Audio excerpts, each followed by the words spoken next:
Research methodology ट्रेनिङको 11औं सेसनमा सबै साथीहरूलाई हार्दिक स्वागत गर्न चाहन्छु। हाम्रो यो सामान्य प्रयास हामीले गर्यौं कि रिसर्च मेथोडोलोजी भन्ने कुरा चाहिँ हामी विभिन्न सेक्टरमा काम गर्ने मान्छेहरूका निमित्त यो धेरै उपयोगी विषय हो। चाहे त्यो सामाजिक क्षेत्रमा लागेका हौं, चाहे विकास निर्माणका क्षेत्रमा लागेका हौं, चाहे हामी राजनीतिक वा अन्य कुनै पनि पेशा व्यवसायमा लागेका छौं भने यो रिसर्च मेथोडोलोजी राम्रो चिज हो। यो अध्ययन गर्दा सबैलाई फाइदा हुन्छ भन्ने पनि हामीलाई लाग्यो र विभिन्न सेक्टर साथीहरूलाई हामीले एकट्ठा पनि गर्ने र खास गरी यसै विषयमा अध्ययनरत विद्यार्थीहरूका निमित्त त अझ बढी उपयोगी हुने हिसाबले हामीले सुरु गरेको। आज हाम्रो 12औं श्रृङ्खला हुन पर्थ्यो, हामीले त्यहाँ एउटा श्रृङ्खला हाम्रो छुट्या छ, त्यसकारण हामी आज 11औं श्रृङ्खला सुरु गर्न लागिरहेका छौं। र आज चाहिँ हामी खास गरिकन यो field selection, report building, rapport building र फिल्ड वर्क को सन्दर्भमा हामीहरूले छलफल गर्ने कुरा गरिरहेका छौं। र यस निम्ति हाम्रो साथमा आज डाक्टर रामहरि ढकाल, जो हाम्रो यो सबै प्रोग्रामहरूका बीचमा लिड रोल प्ले गरिनु भएको छ। त्यसो हुँदा अलि अगाडि उहाँले क्लास लिनुभएको थियो र बीचमा विभिन्न साथीहरूले विभिन्न शिक्षकहरूमा क्लास लिइरहँदाखेरि आज चाहिँ यो विषयमा हामी छलफल गर्ने हिसाबले आइरहेका छौं। र यो अलि भलन्टियरली हामी चाहिँ यो जुगल चौतारीको तर्फबाट काम गरिरहेको हुनाले हामी हाम्रा साथीहरूलाई कसरी जोड्न सकिन्छ, यो प्रोग्राम गर्दा गर्दै पनि अहिले हामी छलफल गरिरहेकै बेला पनि हामी इन्भाइट गर्न सक्छौं। यो हामी विभिन्न समयमा साथीहरूलाई लिङ्क दिइरहेका हुन्छौं, तर उहाँहरूलाई चाहिँ कतिपय साथीहरूले अनलाइन भएर पनि बिर्सने स्थिति बन्दो रहेछ। त्यसो हुँदा हामी जो साथीहरू अहिले सहभागी भइरहेका छौं, सहभागी साथीहरूले नै आफ्नो हातबाट चाहिँ आफ्ना मन परेका आफ्नो यो विषयसँग सम्बन्धित हुन सक्ने साथीहरूलाई चाहिँ अहिले पनि हामी इन्भाइट गर्न सक्छौं र जोड्न सक्छौं। र यो चाहिँ खास गरिकन युट्युबमा पनि जोइन भइरहेको र एनएनको चाहिँ वेब पेजमा यसलाई जोडिरहेको हुनाले हामी कुनै पनि बेला पल्टाएर पनि हेर्न सक्ने स्थिति भएको हुनाले थोरै साथीहरू अहिले हामी चाहिँ प्रत्यक्ष सहभागी हुन सक्नु भए पनि यो फेसबुक मार्फत धेरै साथीहरूले चाहिँ पछि हेर्न सकिने स्थिति देखिरहेको भएको हुनाले धेरै उपयोगी भइरहेको हामीलाई लागिरहेको छ। त्यसो हुँदा म अब ढिलो नगरिकन म डाक्टर रामहरि ढकाललाई अबको विषयवस्तु प्रस्तुतिका निमित्त म अनुरोध गर्छु। धन्यवाद हस्त सर, सम्पूर्ण आयोजक मित्रहरू, उपस्थित विद्वान साथीहरू।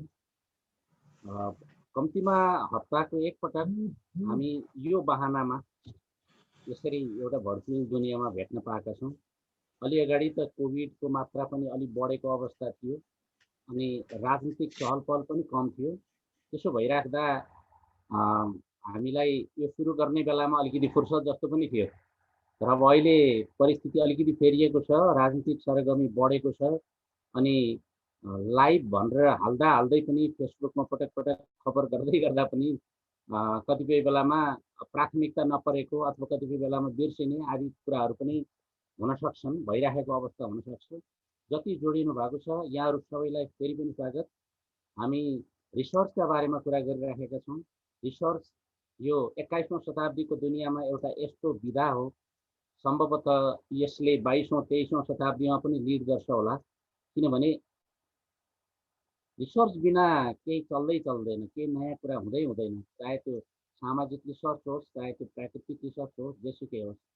त्यो ब्याचलर पढ्दै गरेको एकजना स्टुडेन्टदेखि लिएर मास्टर्स पढ्दै गरेको, एमफिल पढ्दै गरेको, पिएचडी गर्दै गरेको, पिएचडी सकिसकेको अनि 2-4वटा अथवा त्यहाँभन्दा माथि डिलिट गरेको अनि 2-4वटा आर्टिकल लेखिसकेको, देश विदेश घुमिसकेको, यही विधामा विभिन्न ठाउँमा आफूलाई एक्सपोजर गरिसकेको विद्वान कहलिसकेकाहरूका लागि पनि यो उत्तिकै महत्त्वको विषय छ।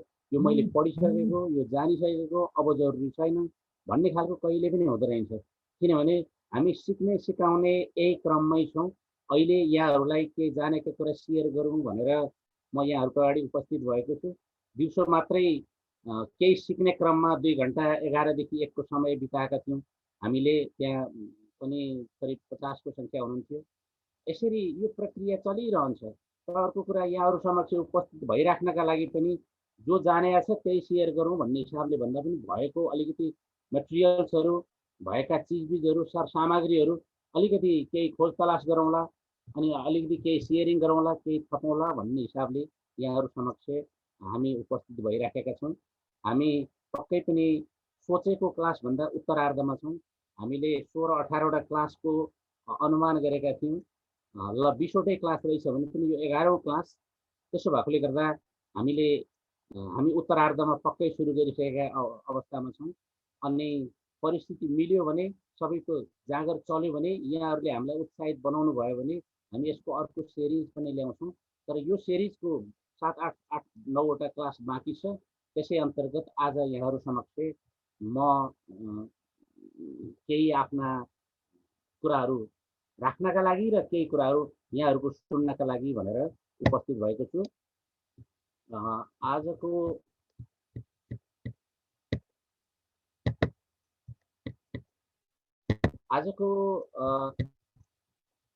विषयवस्तु चाहिँ field work, site selections and rapport building छ।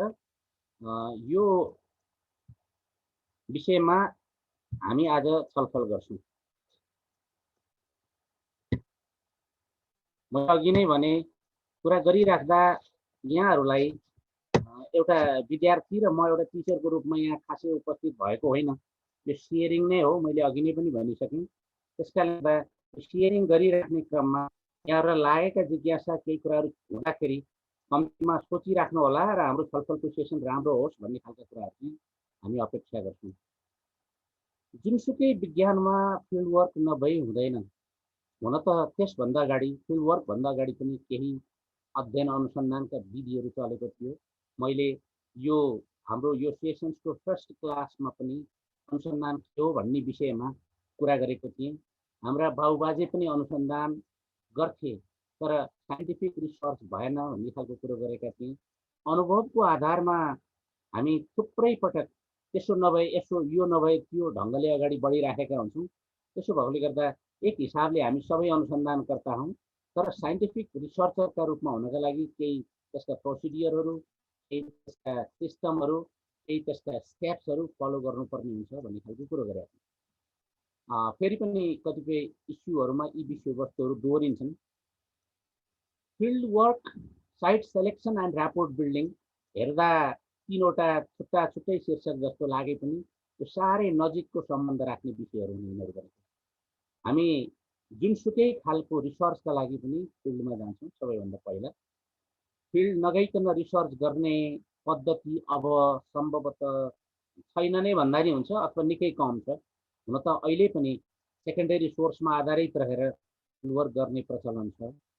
तर सेकेन्डरी सोर्समा आधारित रहेर फिल्ड वर्क गर्दा पनि कसैले गरेको फिल्ड वर्कको इन्फर्मेसन्सलाई त हामी प्रयोग गर्छौँ, त्यसको डेटाहरूलाई त हामी प्रयोग गर्छौँ नि। अनि सोसल साइन्समा मात्रै होइन, नेचुरल साइन्समा पनि फिल्ड वर्क उत्तिकै महत्त्वको विषय छ। त्यो फिल्ड वर्कसँग सम्बन्धित कुरा अलिकति गर्छौँ हामी। र अनि कस्तो साइट सेलेक्सन गर्छौँ त हामी, फिल्ड वर्क कहाँ गर्ने हो, अथवा कुन विषयवस्तु अध्ययन गर्ने फिल्ड वर्क कहाँ गर्ने हो, र फिल्ड वर्क गर्ने बेलामा ऱ्यापोर्ट बिल्डअप कसरी गर्ने हो भन्ने खालका कुराहरूमा चाहिँ आज हामी छलफल गर्छौँ। म यहाँहरूलाई थाहा भएकै एउटा सामान्य कुराहरू नै विशेषतः छलफलको विषयवस्तु बनाउन गइरहेको छु। किनभने जति पनि इस्युहरू छन् त्यो खासै थाहा नभएको, खासै नौलोबाट सुरु हुँदैन। रिसर्च चाहिँ नोन टु अननोनबाट सुरु हुने हो। थाहा भएकोबाट अध्ययन अनुसन्धान गर्दै थाहा नभएको कुरा चाहिँ पत्ता लगाउने हो। त्यसो भएकोले गर्दा यो रिसर्च चाहिँ सामान्य विषयबाटै सुरु हुँदैछ। के भयो, सेयरिङ गरेको थिएँ।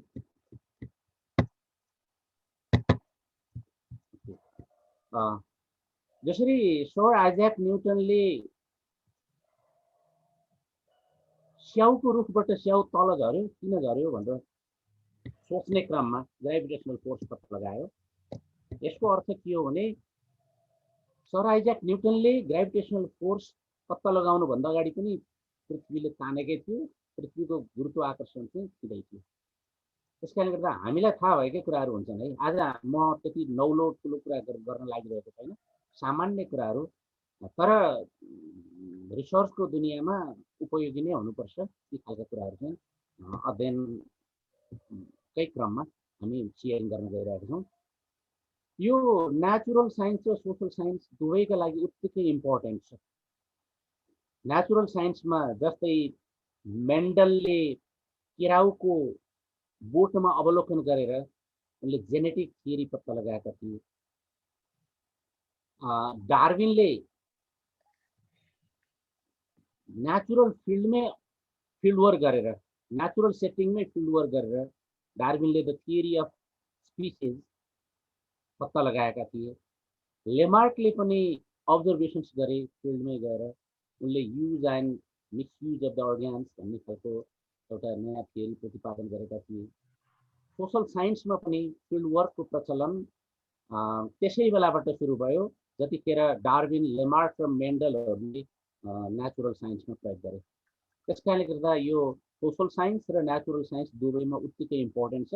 अझ अधिकांश सोसियोलोजी, एन्थ्रोपोलोजी पढ्दै गर्नुभएको स्कलर्सहरू देखेको कारणले गर्दा यो झन् इम्पोर्टेन्ट छ सोसियोलोजी, एन्थ्रोपोलोजीमा भनेर मैले जोड दिएँ। यो इम्पोर्टेन्ट चाहिँ सबै विषयमा छ है, सोसियोलोजी, एन्थ्रोपोलोजीमा छैन, एभ्री सोसल साइन्सेस र every natural sciences.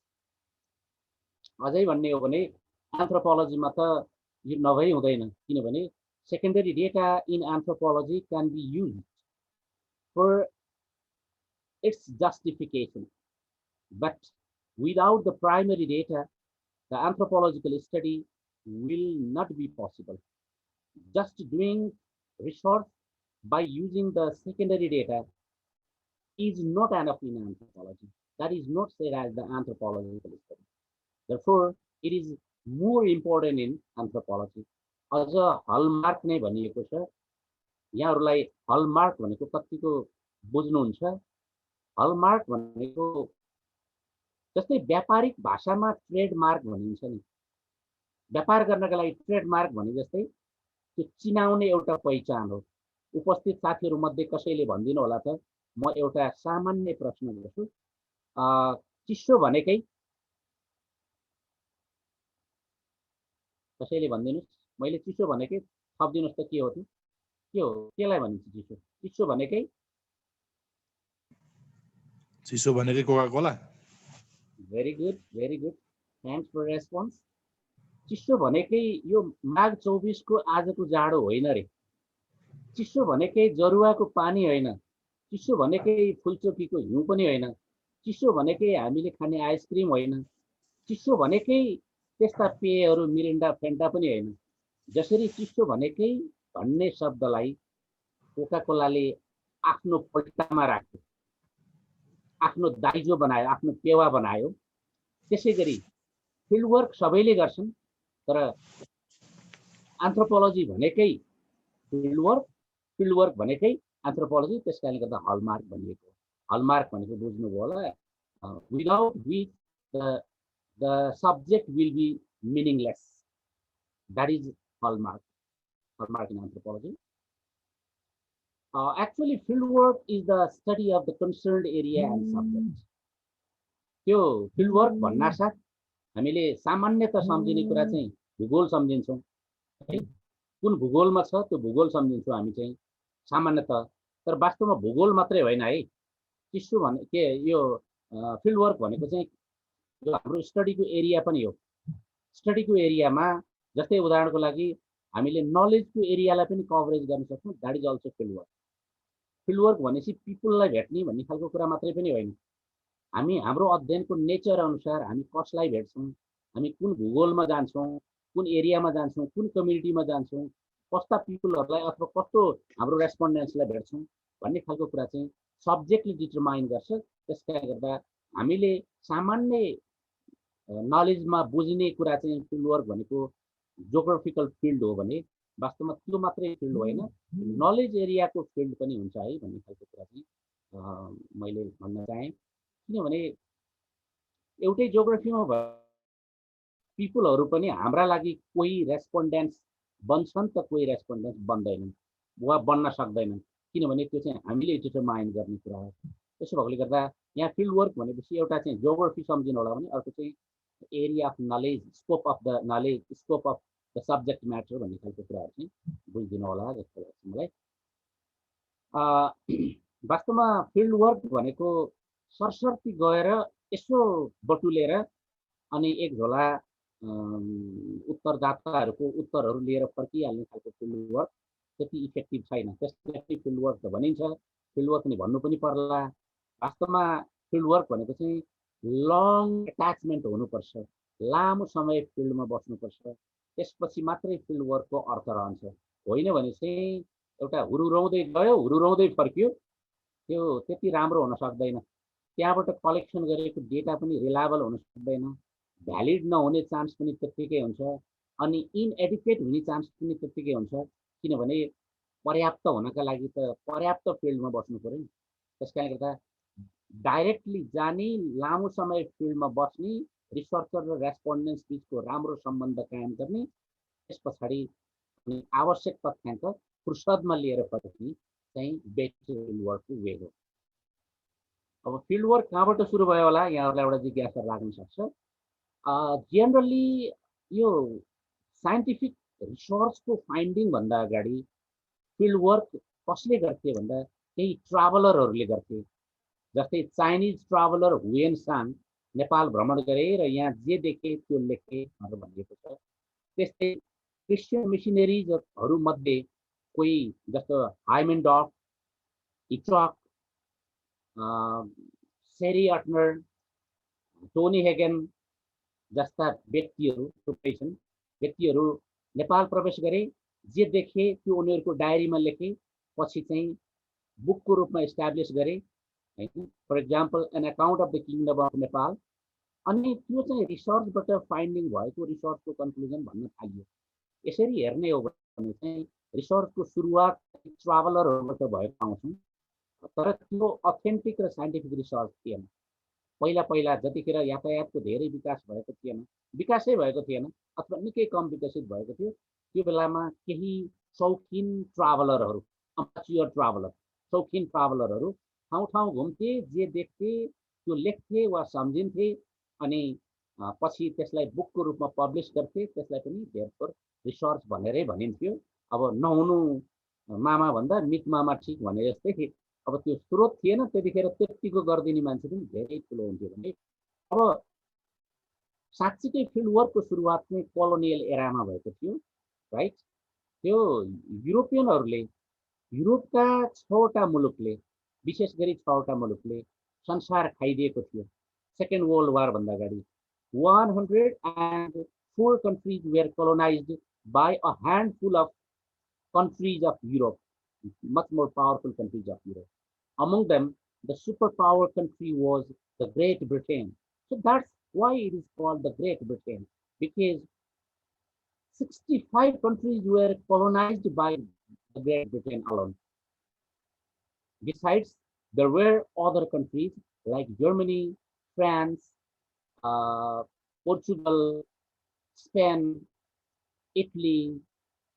These were the other countries.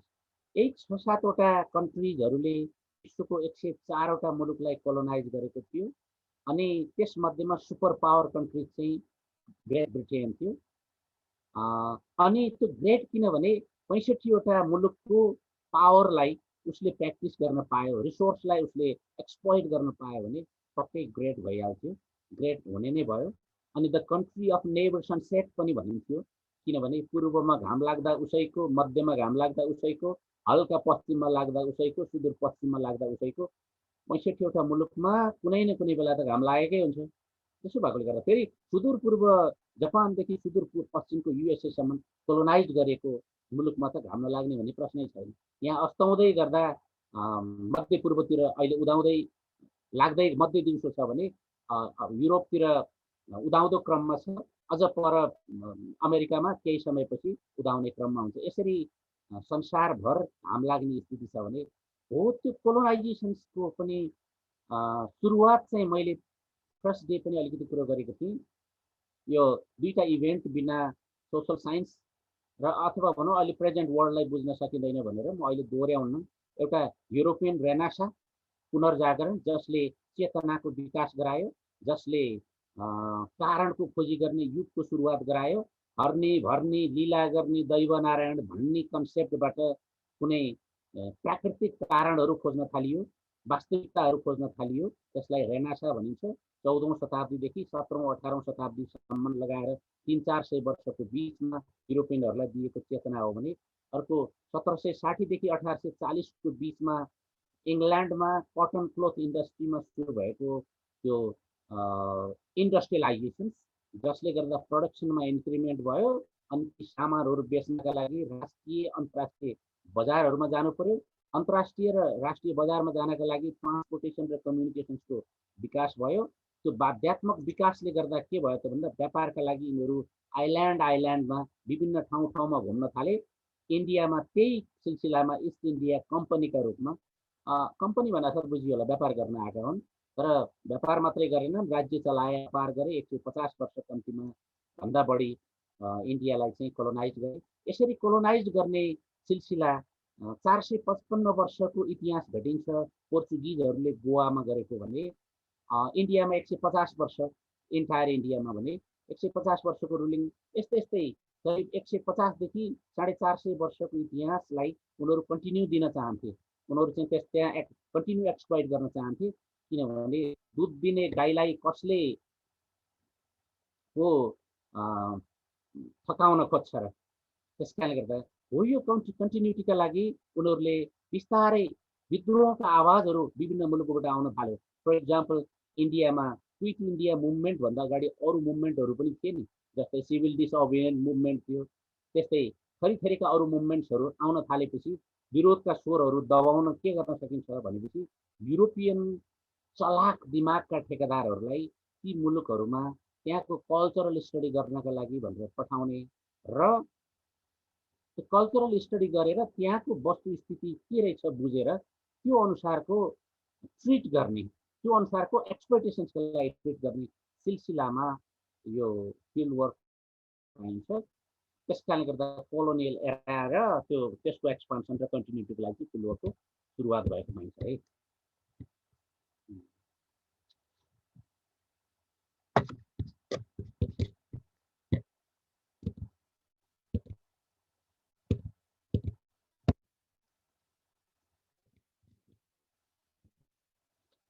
Okay, some of the examples of the field work are given here.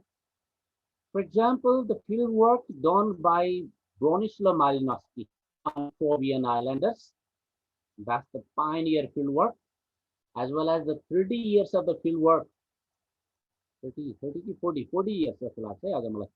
1890बाट 1930सम्म भनेपछि 40 years, I'm sorry, that's 40 years of the field work done by Franz Boas in America. So he is known as the father of American anthropologist too. यसरी 40औं वर्ष field work गर्नेहरू अनि एउटा आइल्यान्डमा गएर त्यो आइल्यान्डका पिपलहरूको long term field work गर्नेहरू चाहिँ एकदम सुरुवातको अवस्थाका फिल्ड वर्करहरू हुन्। Definitely field work is very much important to investigate the real life situations. वास्तविकता बुझ्नका लागि त त्यही जानु पर्यो नि, अर्काले भनिदिएको भरमा, अर्काले लेखिदिएको भरमा हुँदैन। त्यसो भए हामी युरोप किन जान रेफर गर्छौँ? युरोपको बारेमा अहिले भर्खर गुगलमा खोज्दा भेटिन्छ, अहिले भर्खर थुप्रै पुस्तकहरू भेटिन्छ। एकछिन फुर्सद पायो भने हाम्रा साथीहरूले चिया कुराहरू गर्छन्, त्यहाँका विकासका कुराहरू गर्छन्, हामीले सुनेकै छ, अझ भनौँ कतिपय अवस्थामा त देखेकै छ नि त, भिजुअल देखाएका छौँ, त्यहाँको फोटोहरू देखाएका छौँ। किन जानु पर्यो त भन्दा रियल लाइफ सिचुएसन चाहिँ आफ्नै नगइकन बुझिँदैन। एउटा अर्को कुरो गएपछि पनि के गर्ने हो त भन्दा through observations and interview. So observation is regarded as the most popular data collection technique to get the authentic and real data. जे देखिन्छ त्यो सत्य हो, हाम्रो विश्वास यही छ, देखिएको कुरा सत्य हो। त्यो सत्य कुरा प्राप्तिका लागि अब्जर्भेसन्सको टुल्स प्रयोग गरिन्छ। र इन्टरभ्यू भनेको चाहिँ इनडेप्थ इन्टरभ्यू अथवा थरीथरीका इन्टरभ्यूहरू हुन्छन्। अनि केही सोध्नु पर्यो सोध्ने, केही हेर्नु पर्यो हेर्ने, र प्राइमरी डेटा कलेक्सन गर्नका लागि चाहिँ फिल्ड वर्क चाहिँ एउटा होलिस्टिक अप्रोच अपनाएर गर्नका लागि नहुने एउटा मेथड हो। अब मैले अघि भनेको थिएँ त्यसभन्दा अगाडि, so before the field work began in the world, what kinds of study were done? That may be one of the curiosity for you. केही प्रश्नहरू तपाईहरुलाई लाग्न सक्छ, तपाईहरुलाई के मनमा आउन सक्छ। त्यहाँ दुईवटा पोइन्ट्स हेर्नुस् त। Library and museum method. Earlier there was library methods. केही पुस्तकालयमा गएर पुस्तकहरू ट्याली गरेर, पुस्तकहरू अध्ययन गरेर धेरैवटा पुस्तकबाट एउटा नयाँ रिपोर्ट तयार गर्ने लाइब्रेरी मेथड हो भने विभिन्न खालका कल्चरल ट्रेड्सहरू कलेक्सन गरेर अनि ती ट्रेड्सहरूको कम्पेरेटिभ स्टडी गर्ने चाहिँ म्युजियम मेथड हो। त्यसकारणले गर्दा यो मेथड अहिले पनि प्रचलनमा नभएको होइन, तर अत्यन्तै कम छ र फिल्ड वर्कको सुरुवातभन्दा अगाडि चाहिँ यो मेथड धेरै प्रयोग गरिन्थ्यो। त मैले फिल्ड वर्कको कुरालाई अहिले यहीँ छोडेर अब साइट सेलेक्सनको कुरा गरेँ। साइट सेलेक्सन्स अब फिल्डमा त जाने, तर गइसकेपछि के चाहिँ अब्जर्भ गर्ने, के चाहिँ हेर्ने, कस्तो डेटा ल्याउने भन्ने खालको कुरा चाहिँ साइट सेलेक्सन्स हो। सबैभन्दा पहिलो कुरा त साइट सेलेक्सन्स गरिराख्दा एकदम कोर एरियाको अध्ययन गर्नुपर्छ। जुन एरिया कोर छ त्यो एकदम सेन्ट्रल पोइन्ट छ अथवा अहिलेको भाषामा भन्दा इपी सेन्टर छ, त्यो इपी सेन्टरमा पुगेनौँ भने स्टडी चाहिँ मिनिङलेस हुन्छ है। सबैभन्दा पहिलो कुरा चाहिँ के हो, जस्तो कि हामी गाइनेको बारेमा अध्ययन गर्न लागिराखेका छौँ, तर गाइनेको बस्ती मानौँ एकछिनलाई पोखराको लामाचौर पुगेनौँ भने, लमजुङको कुनै क्षेत्रमा पुगेनौँ भने, अथवा गाइनेको मुख्य बस्तीमा पुगेनौँ र अनि सडकमा यहाँ गाउँदै हिँड्ने 2-4 जना यसो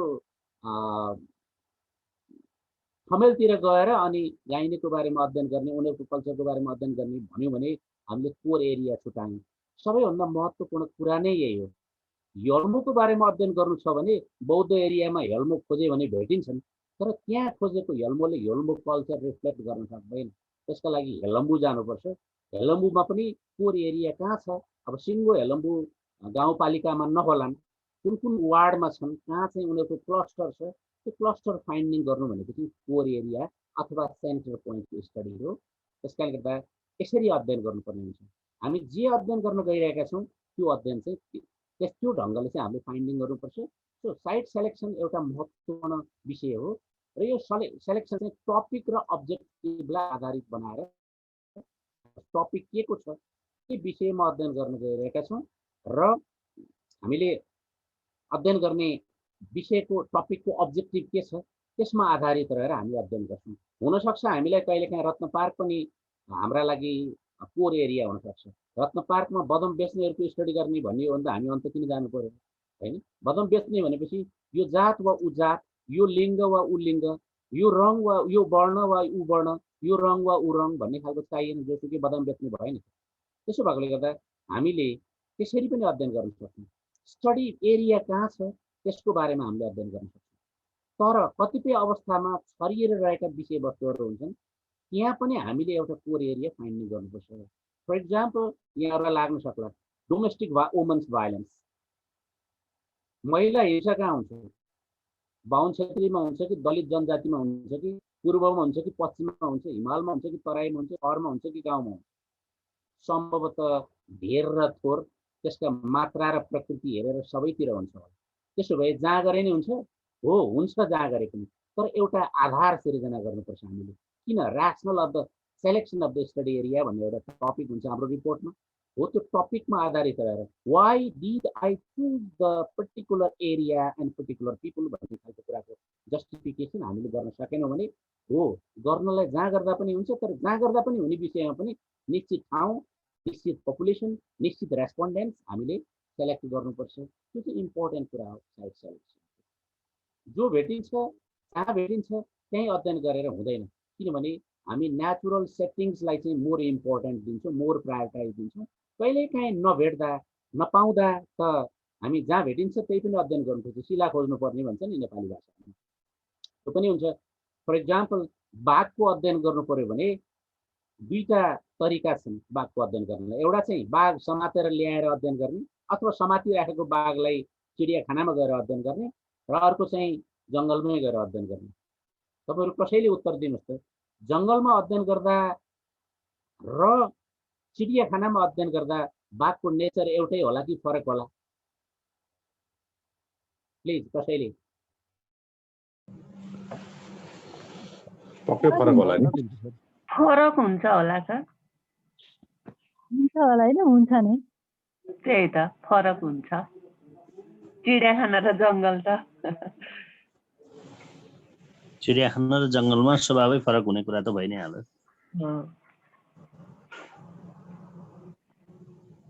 फरक हुन्छ सर।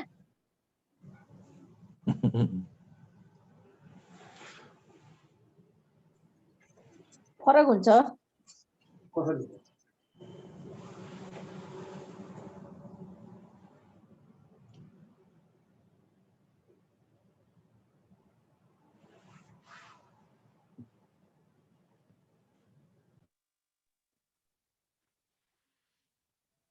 साउन्ड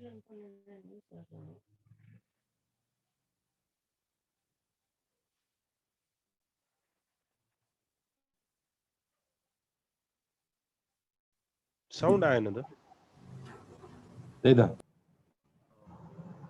म्युट भएको थियो सर है ए भयो सर अहिले भयो सुन्नु भएको छ अहिले सुन्यो ओके वेल सुन्यो सर जुन चिज जहाँ जुन सेटिङमा अध्ययन गर्दा त्यो हामीले आधिकारिक तथ्याङ्क पाउँछौँ अन्यत्र लगेको चिज त्यसरी अन्यत्र अध्ययन गर्दाखेरि चाहिँ त्यो ढङ्गको हामीले पाउन सक्दैनौँ। त्यस कारणले गर्दा सकेसम्म मिलेसम्म भएसम्म बाघको अध्ययन गर्न जङ्गल नै जाने हो, चिडियाखानामा होइन। मैले अघि नै भने गाइनेको अध्ययन गर्नलाई ठमेल एरियामा भेटिएका केही गाइने दाजुभाइहरूको अध्ययन गर्न हुँदैन। उनीहरू यहाँ भेषधारी भइसकेका हुन्छन्, उनीहरू यहाँ कल्चरल प्याटर्न छैन। त्यसो भए त दोहोरीका लागि पनि त हामी किन साँच्चीकै त्यो रियल दोहोरी जहाँ हुन्छ त्यहाँ गएर अध्ययन गर्नु पर्यो। दोहोरी थुप्रै दोहोरी साँझहरू खुलेका छन् होइन, तर वास्तवमा वास्तविक रोधी त त्यो गुरुङ समुदायमै गएर अध्ययन गरेपछि थाहा हुन्छ नि। यहाँ फलानु रोधी घर भनेर लेखेकोमा त होला खुर्सानी झुन्डाएको होला, त्यहाँ केही ठेकीहरू झुन्डाएका होलान्, अलिकति रिफ्लेक्सन दिने ट्राई गरेको होला, तर वास्तविकता त त्यस्तो हुँदैन। साँच्चीकै त्यहाँ रोदीमा के हुन्छ भन्ने कुरा चाहिँ त्यहाँ रिफ्लेक्ट हुन सक्दैन।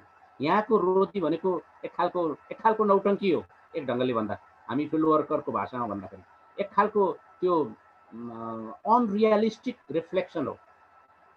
त्यहाँबाट आउने फ्लेभर साँच्चीकै रोदीको जस्तो आउँदैन। तर साँच्चीकै रोदीमा गयौँ भने चाहिँ त्यसको रिफ्लेक्सन हुन्छ। त्यस कारणले गर्दा यो फिल्ड र टपिक र अब्जेक्टिभ अनुसार डिटरमाइन हुन्छ। अनि अब छनौट गर्दा कसरी जाने त एकपटक हेरौँ। पहिले नै अलिकति प्रायर नलेज हुनु जरुरी छ है। Should have knowledge about culture. त्यहाँको कल्चर केही न केही चाहिँ हुनु जरुरी छ। हामी जहाँ जाँदैछौँ त्यहाँ local festivals, rituals, geography, climate, location, security, work load, लिजर time, routine work, facilities etcetera. कहाँ जाने हो, त्यहाँ जाने बाटो थाहा हुनु पर्यो, त्यहाँ जाने दूरी कति किलोमिटर भन्ने थाहा हुनु पर्यो, यातायातको साधन के हो भन्ने कुरो थाहा हुनुपर्छ। अनि फेस्टिभलको टाइम पर्छ कि त्यो कुरा पनि विचार गर्नुपर्छ। यतिखेर मैले यो भनिराख्दा मास्टर डिग्रीको थेसिसको क्रमको एउटा मलाई याद आयो। माघे सङ्क्रान्ति ताका अलिकति बिदा पारेर फिल्डवर्क गर्न गएको, माघे सङ्क्रान्तिको भोलिपल्ट जाँदा सङ्क्रान्ति सकिएकै रहन्छ। अनि एकजना भलादमीले भन्नुभयो अब 3-4 दिन यहाँ सङ्क्रान्ति सकिँदैन, त्यसपछि मात्रै आउनुहोस् है। म खाली याद फर्केँ, किनभने त्यहाँको फेस्टिभल कस्तो हुन्छ भन्ने कुरो मलाई थाहा नै थिएन। होला अब सकियो, हाम्रो त माघे सङ्क्रान्ति सकेरै गएको हो नि त, सकियो भन्ठानी। तर त्यो एथनिक ग्रुपमा 4-5 दिनसम्म मजाले सङ्क्रान्ति लाग्दो रहेछ, त्यो कुरो थाहा थिएन। त्यस कारणले फेस्टिभल कस्तो छ, त्यहाँ कुन फेस्टिभल के मनाइन्छ त्यो कुराहरू जान्नुपर्छ। किनभने रेस्पोन्डेन्ट्सहरूले आफ्नो लिजर टाइम दिने हो। त्यहाँ हामीले त्यो बिजी टाइम के छ भन्ने खालको कुरा बुझेनौँ भने हामीले फिल्डवर्क गर्न सक्दैनौँ। असार साउनमा हामी यदि फिल्डवर्कमा गयौँ भने पानीले भिजिन्छ भन्ने मात्रै चिन्ता होइन, चिन्ता के हो भने ती अधिकांश नेपाली किसानहरूले हामीलाई समय दिन सक्लान्? पक्कै सक्दैनन्। नेपाली एउटा उखान छ, मान्छे मर्यो भने पनि गुन्द्रीले छोपेर खेतमा जाने, रोपाइँ सकेर बेलुका आएर लास लिएर जाने हो। त्यस्तो व्यस्तताको समयमा हामी कहाँ फिल्ड वर्क गरेर डेटा कलेक्सन गरेर ल्याउन सक्छौँ? अब बिहान बेलुकाको समय भन्ने हो भने पनि उत्तिकै बिजी हुनुहुन्छ उहाँहरू, र थकाइ उत्तिकै लाग्छ, हाम्रा लागि समय दिन सक्दैन। एउटा गीत छ झलकमान गन्धर्वको, बर्खा लाग्यो खेती र पाती, हिउँद लाग्यो माया र पिरती। हो, त्यो खेती र पातीको समयमा हामीले पक्कै पनि फिल्ड वर्क गर्न गयौँ भने खाली याद फर्किनुपर्छ, केलाई के धन्दा, घर ज्वाइँलाई खानाको धन्दा भने जस्तो हुन्छ। हाम्रा प्रश्नहरू, हाम्रा त्यो प्रयासहरू यी सबै निरर्थक रहन्छन्। अब हिउँदको समय के हुन्छ त भन्दा अझै पनि पहिलाको भन्दा परिस्थिति फेरिएको छ। हिउँदमा पनि मान्छेहरू व्यस्त हुन्छन्, यद्यपि बर्खाको जति व्यस्त हुँदैनन्। फेस्टिभल टाइम सकिसकेपछि हिउँदको समयमा चाहिँ प्राय फुर्सदको समय, कसको छोराको बिहे गर्ने बेला भएको छ, कसकी छोरीको दाइजो कति आयो, कहाँ कहाँ कुरा चलेर भत्क्यो, कहाँ कहाँ कुरा चलेर मिल्यो, यस्तै कुरा गरेर हिउँद बित्छ। अनि महिला दिदीबहिनीहरूको गुन्द्रुक हाल्ने समय हुन्छ, महिला दिदीबहिनीहरूको चाहिँ गुन्द्री बुन्ने समय हुन्छ, अनि यस्तै गुनासाका कुराहरू भन्ने समय हुन्छ। अनि पुरुष मित्रहरूको काम केही भएन भने खसी किन्न जाने न्युमा 1 हप्ता घुमेर फर्किने, गोरु किन्न जाने न्युमा 15 दिन घुमेर फर्किने। किन्ने उद्देश्य भन्दा नि घुम्ने उद्देश्य हो। काहीँ सिङ छोटो हुन्छ अलिकति, काहीँ सिङ अलि लामो हुन्छ, काहीँ रङ मिल्दैन, काहीँ केही मिल्दैन, किनभने मन नमिलेपछि केही पनि मिल्दैन। हो यो फुर्सदको समय हामी ग्राब गर्न सक्छौँ है। त्यस कारणले गर्दा त्यो कस्तो छ भन्ने खालको कुराहरू बुझ्नुपर्छ। अनि त्यो जियोग्राफी बुझेनौँ भने हामी फिल्डवर्क गर्न सक्दैनौँ होइन। घरबाट निस्किँदा पेन्सिल हिल लगाएको मान्छे पहाडमा कसरी, हिमालमा वा पहाडमा कसरी फिल्डवर्क गर्न सक्ला, कसरी उकाली ओह्राली गर्न सक्ला, भूगोल कस्तो छ त्यो बुझ्नुपर्छ। क्लाइमेट बुझेनौँ भने हामीलाई हाम्रै स्वास्थ्यको चिन्ता हुन्छ, कसरी बाँच्ने भन्ने कुरा। त्यसले गर्दा जेनरल क्लाइमेट कस्तो छ अनि एक्सेप्सनल क्लाइमेट कस्तो छ भन्ने खालको कुरा पनि हामीले बुझ्नुपर्छ। अनि कतिपय ठाउँहरूमा चाहिँ सेक्युरिटीको समस्या पनि हुनसक्छ। हामी यहाँ फिल्डवर्क गरिराख्दा आफूलाई सुरक्षित महसुस गर्ने स्थिति सिर्जना होस् भन्ने खालको कुरा। अनि त्यहाँको कल्चरको स्टडी पनि बुझ्नु जरुरी छ। म पिएचडीको फिल्डवर्कको सिलसिलामा मलाई पहिल्यै थाहा थियो त्यहाँ बास पाइँदैन भनेर, अनि म 12:30 बजे पुग्ने गरी गएको थिएँ। कारणवश त्यहाँ बास पाइएन भने फर्केर अर्को गाउँ आउनुपर्छ भनेर गएको थिएँ। निकै प्रयास गरेपछि चौथो घरमा बास मिलेको थियो। अनि केही दिन म बसेर त्यहाँ एक खालको ऱ्यापोर्ट बिल्डिङ, जुन हाम्रो अब एकैछिन पछाडि हामी कुरा गर्दैछौँ, ऱ्यापोर्ट बिल्डिङ गरिसके पछाडि त त्यो गाउँसँगै आफ्नो चाहिँ लागिहाल्यो नि। त्यस कारणले गर्दा सुरुमा स्ट्रेन्जरसँग, एउटा नौला मान्छेहरूसँग कसैप्रति शङ्का हुन्छ, कसैप्रति डर हुन्छ, कसैप्रति केही खालका एउटा संशय हुन्छ। त्यस कारणले गर्दा हामीले फिल्डमा जाँदा सेक्युरिटीको कुरा पनि सँगसँगै विचार गर्नुपर्छ। अब साना कुराहरू के भनिराख्नु, तपाईँहरू यात्रामा जाँदा जे कुराहरू याद गर्नुहुन्छ, फिल्डवर्क पनि एउटा यात्रा हो सम्झिनु होला। साह्रै आफ्नै कपडाहरूले भारी भर्नुभयो भने पनि गाह्रो होला होइन। अनि चाहिने चिज लग्नु भएन भने पनि गाह्रो होला, जानासाथ माग्न मिल्ने स्थिति नरहन सक्छ। त्यस कारणले गर्दा यी खालका कुराहरू सामान्य कुरा नै रहे। अनि युनिभर्स कति हो, स्याम्पलिङ कति हो, त्यो कुरा प्रष्ट हुनुपर्छ। खल्तीको पैसा अनुसार बजारमा हामी किनमेल गर्छौँ नि होइन। जति बजार देख्यो त्यति बजार घुम्दैनौँ। हामी के किन्न जान लागेको हो र अनिवार्य रूपले किन्ने हो। जसरी बजारबाट त्यति नै चिज मात्रै किनेर ल्याउँछौँ, त्यसै गरी हामी कहिलेकाहीँ उत्तरदाता नपाएर हैरान हुन्छ, कहिले बढी पाइएर हैरान हुन्छ। एकपटक एउटा रिसर्चको सिलसिलामा अन्तर्वार्ता दिनुहोस् भनेको, धामी झाँक्री है, धामी झाँक्री भन्थ्यो, बोम्बो भन्नुहुन्छ उहाँहरूले आफूलाई। अन्तर्वार्ता दिनुहोस् भनेको साँच्चै त्यो दिँदै दिनु भएन कुनै हालतमा। उहाँसँग नलिए मेरो अधुरो होला जस्तो लाग्यो, दिँदै दिनु भएन। अनि मैले उहाँको सट्टा उहाँकै जस्तो काम गर्ने अर्कोलाई अन्तर्वार्ता दिँदै गर्दा मुभी क्यामेरा जब तेर्स्याएको थिएँ, म पनि दिने ल अब मलाई नसोधी हुन्छ, के बोम्बो, म पो ठुलो बोम्बो भन्न थाल्नु भयो। मलाई अचम्म लाग्यो क्या। त्यस कारणले गर्दा यो युनिभर्स र स्याम्पलिङका सवालमा पनि क्लियर कन्सेप्ट हुनुपर्छ। उत्तरदाता जति आयो त्यतिसँग उत्तर लिने, आएन नलिने होइन। हाम्रो छुट्टै टार्गेट छ, हाम्रो छुट्टै लक्ष्य छ। त्यो लक्ष्य चाहिँ हामी आफैले पुरा गर्ने हो है। अब हामी फिल्डमा जाने कुराको अलिकति तयारीका कुराहरू गर्छौँ थोरै। यसमा धेरै लामो समय दिन्न, मैले अघि पनि भनिसकेँ मैले। नम्बर 1 इन्टेलेक्चुअल प्रिपरेसन्स भन्नुको अर्थ हाम्रो प्रपोजल प्रष्ट हुनुपर्छ, हाम्रो युनिभर्स प्रष्ट हुनुपर्छ, स्याम्पलिङ साइज प्रष्ट हुनुपर्छ, मेथोडोलोजी प्रष्ट हुनुपर्छ। त्यहाँ गएर हामी के गर्ने, अब्जर्भेसन गर्ने, इन्टरभ्यू गर्ने, केस स्टडी गर्ने, लाइफ हिस्ट्री गर्ने, लगायतका दर्जनौँ आइटमहरू छन्। आरआरए गर्ने, पिआरए गर्ने होइन। ती मध्येमा हामी के चाहिँ गर्ने भन्ने खालको कुरा पहिले नै प्रष्ट हुनुपर्छ। त्यो फिल्डवर्क जानुभन्दा अगाडि नै त्यो खालको तयारी हुनुपर्छ।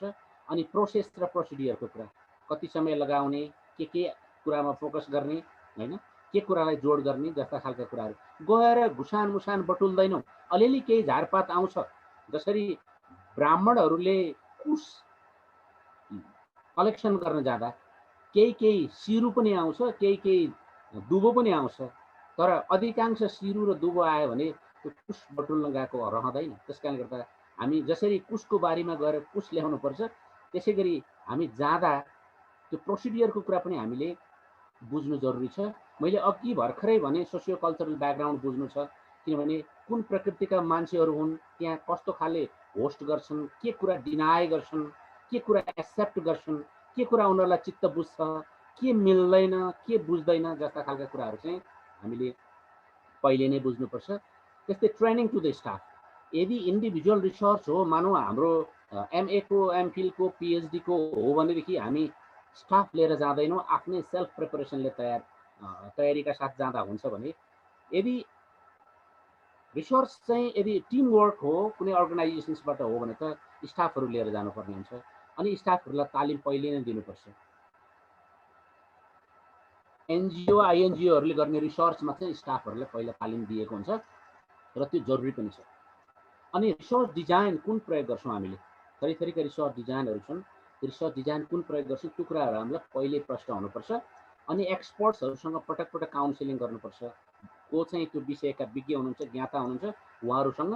अथवा हामी एकाडेमिक रिसर्च गर्दैछौँ भने हाम्रो इन्टरनल सुपरभाइजर जो हुनुहुन्छ उहाँसँग यथेष्ट टचमा रहेर, जाँदैछु यहाँ पुगेँ यसो गरेँ अब के होला भन्ने खालको कुराहरू रहेर गर्नुपर्छ। कहिलेकाहीँ आवश्यकतै नभए पनि एउटा इन्फर्मेटिभ हिसाबले पनि सर म यहाँ पुगेँ यसो गरिरहेको छु म्याडम यस्तो भयो भन्ने खालको कुराहरू गरिदिनु राम्रो हुन्छ। कन्फिडेन्टली आफूले गरेर लिएर आयो अनि शङ्का व्यक्त भयो भने रमाइलो भएन। अर्को साइकोलोजिकल प्रिपरेसन्स भनेको हाम्रो मेन्टल रेडिनेसको कुरा हो। एज अ रिसर्चर हामी जान लाग्यौँ भनेपछि हामी मेन्टल्ली रेडी हुनुपर्छ, हामीसँग कन्फिडेन्ट हुनुपर्छ, हामीसँग करेज हुनुपर्छ, बिचमा कुनै प्रब्लम आयो भने फेस गर्न सक्नुपर्छ। यो फिल्ड वर्क दौरानमा आउन सक्ने सम्भावित समस्याका बारेमा एउटा पूर्व मूल्याङ्कन गरेर हामीले मेन्टल्ली प्रिपेयर हुने खालको कुरा चाहिँ साइकोलोजिकल प्रिपरेसन हो भने, अर्को फिजिकल प्रिपरेसन्स अन्तर्गत चाहिँ सिजन अनुसारको फुड अनि क्लथ्स, बिचमै जाँदाका लागि खाजा खानाका कुरा, medicines, camera, binocular, recorder, stationery material, अब सिजन अनुसार रेनकोट, अम्ब्रेला लगायतका कुराहरू चाहिँ हामीले फिल्डमा जानुभन्दा अगाडि नै हामी कुन ठाउँमा जाँदैछौँ, कुन सिजनमा जाँदैछौँ र कति समय बस्न जाँदैछौँ भन्ने खालका कुराहरू सँगसँगै, अब यहाँ टुथपेस्ट टुथब्रसका कुराहरू गरिएन, ती पनि चाहिएलान्।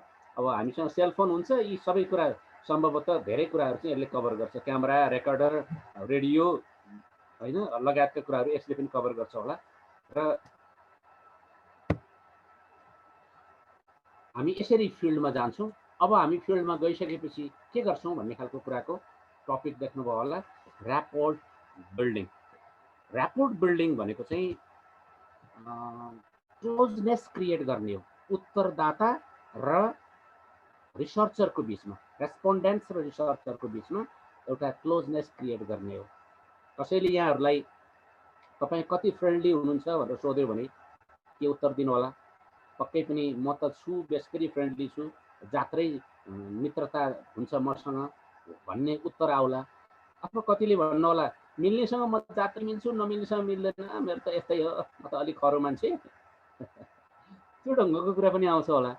अथवा बिस्तारै मिलिन्छ तर राम्रोसँग मिलिन्छ भन्ने खालको कुरा होला। तपाईँहरू साथी कति बनाउन सक्नुहुन्छ, तपाईँहरूको साथी बनाउने क्षमता कति छ भन्ने खालको कुरा सोध्ने हो भने पनि यस्तै खालको उत्तरहरू आउला। हो यो पनि त्यस्तै हो।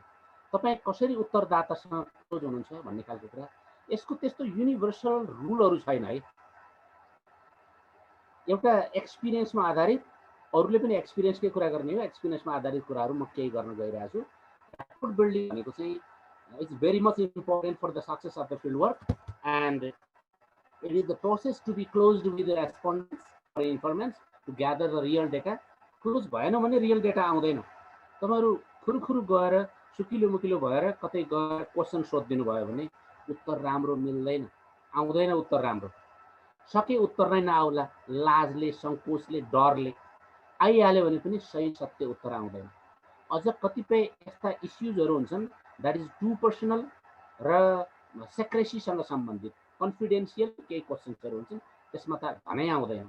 फर इक्जाम्पल इथिकल कुराहरूसँग सम्बन्धित कुराहरू, सेक्सुअलिटीसँग सम्बन्धित कुराहरू, अनि आफ्ना टु मच पर्सनल कुराहरू जे छन् त्यसको उत्तर आउँदैन। ती उत्तर पनि त लिनु पर्यो। रिसर्चरले अब म यो फिल्डमा त गर्न सक्दिनँ भनेर भएन।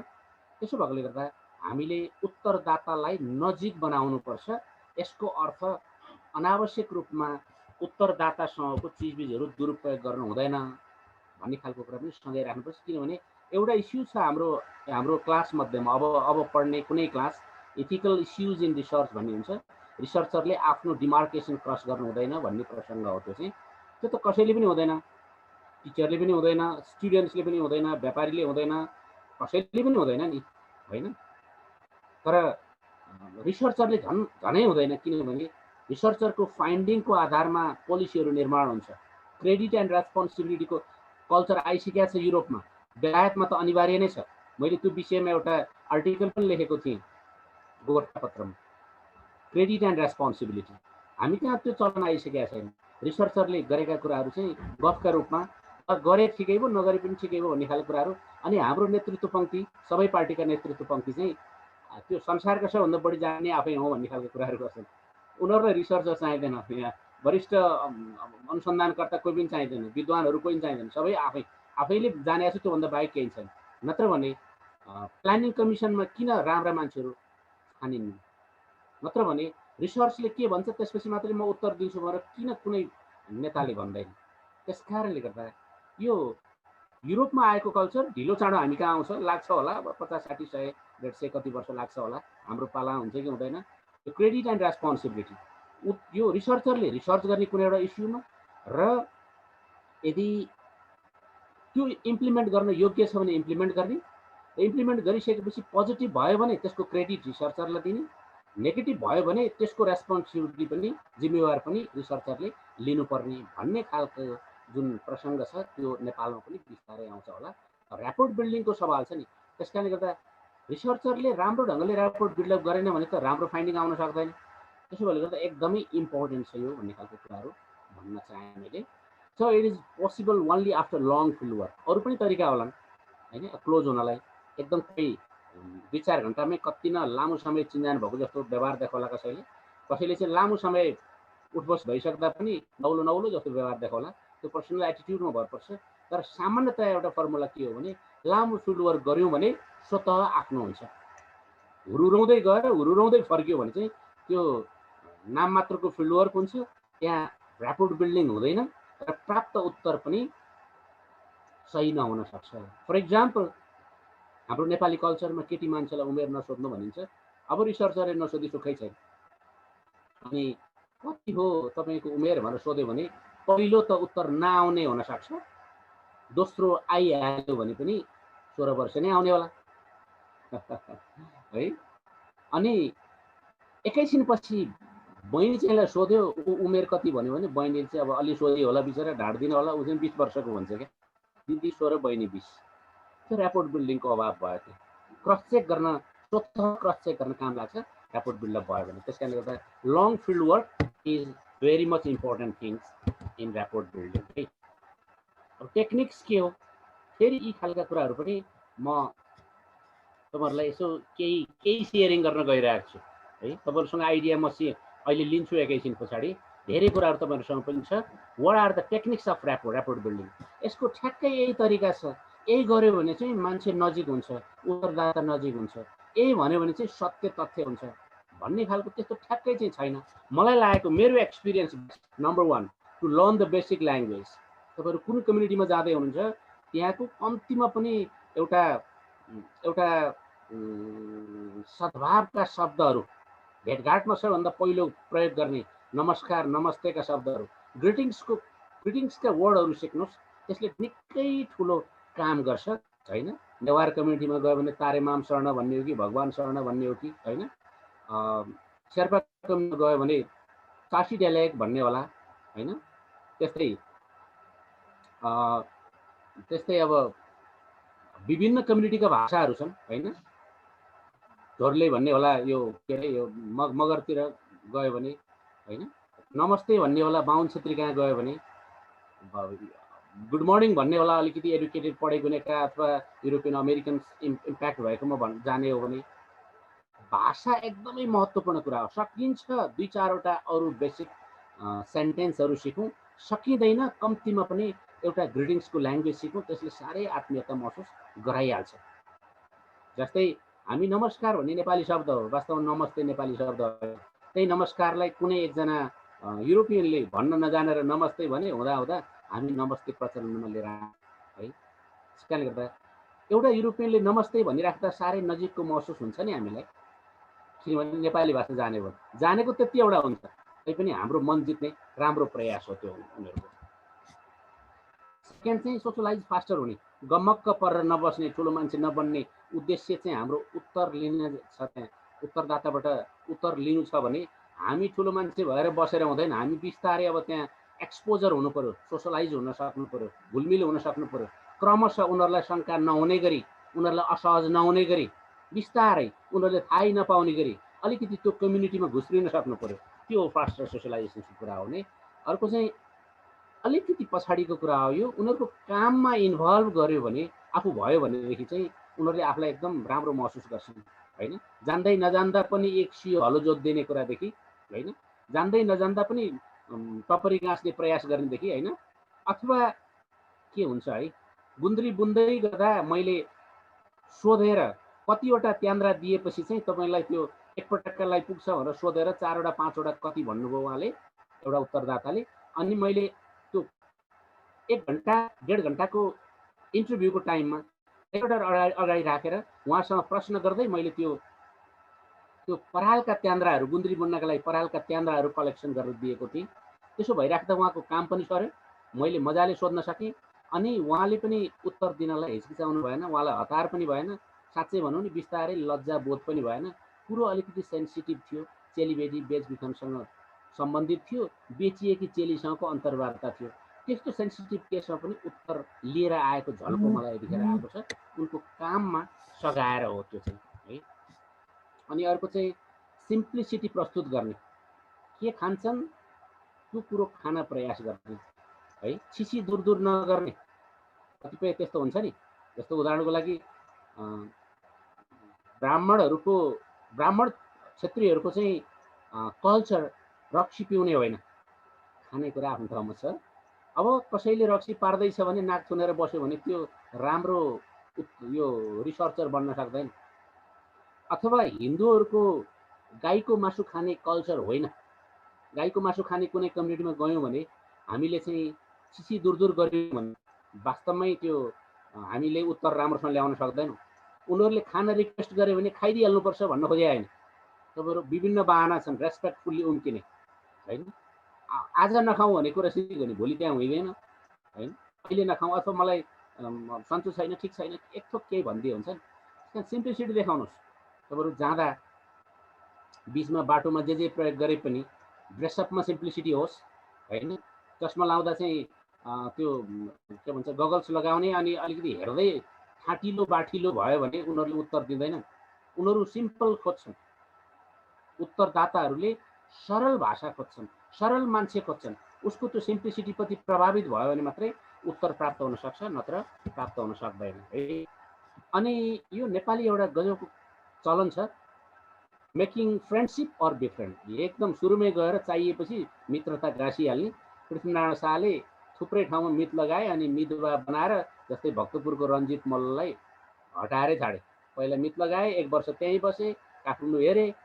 स्वार्थका कुराहरू आफ्नो ठाउँमा होलान्, तर मित लगाउने कल्चर त्यो पायनियर एन्थ्रोपोलोजिस्ट अफ नेपाल डोरबहादुर बिष्टले सिकाएको भन्दा नि हुन्छ।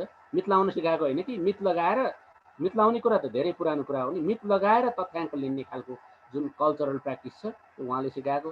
जहाँ गयो कि मित खोजी खोजी लगाइहाल्नुपर्छ भन्न खोजेको पनि होइन मैले। मित लगायो भने चाहिँ के हुन्छ भने त्यो एउटा सिङ्गो समुदाय आफ्नो हुन्छ क्या। हामी कसैको मित दाई हुन्छौँ, कसैको मित भाइ हुन्छौँ, कसैको मित छोरा हुन्छौँ, कसैको मित बाउ हुन्छ, कसैको के हुन्छ। अब त्यो उमेर अनुसार हुन्छौँ भनेपछि हामीलाई एकदमै एकाएक सेक्युरिटी फिल हुन्छ त्यो कम्युनिटीबाट। अनि सिङ्गै समाजले हामीलाई एक खालको रेस्पेक्ट प्रदान गर्छ, अनि हामीलाई डेटा लिन सजिलो हुन्छ। मित लगाउने खालका कुराहरू लगाउनै पर्छ भन्ने छैन। त्यसो भए कसैलाई चाहिँ एउटा नजिकको मित्र बनाउन सक्छौँ त, मित नलगाए पनि, विधिवत मित नलगाए पनि, मितज्यू नभए पनि होइन, एउटा साथीको सम्बन्ध, गहिरो साथीको सम्बन्ध, सहयोगी साथीको सम्बन्ध स्थापना गर्न सक्छौँ है। अब अर्को चाहिँ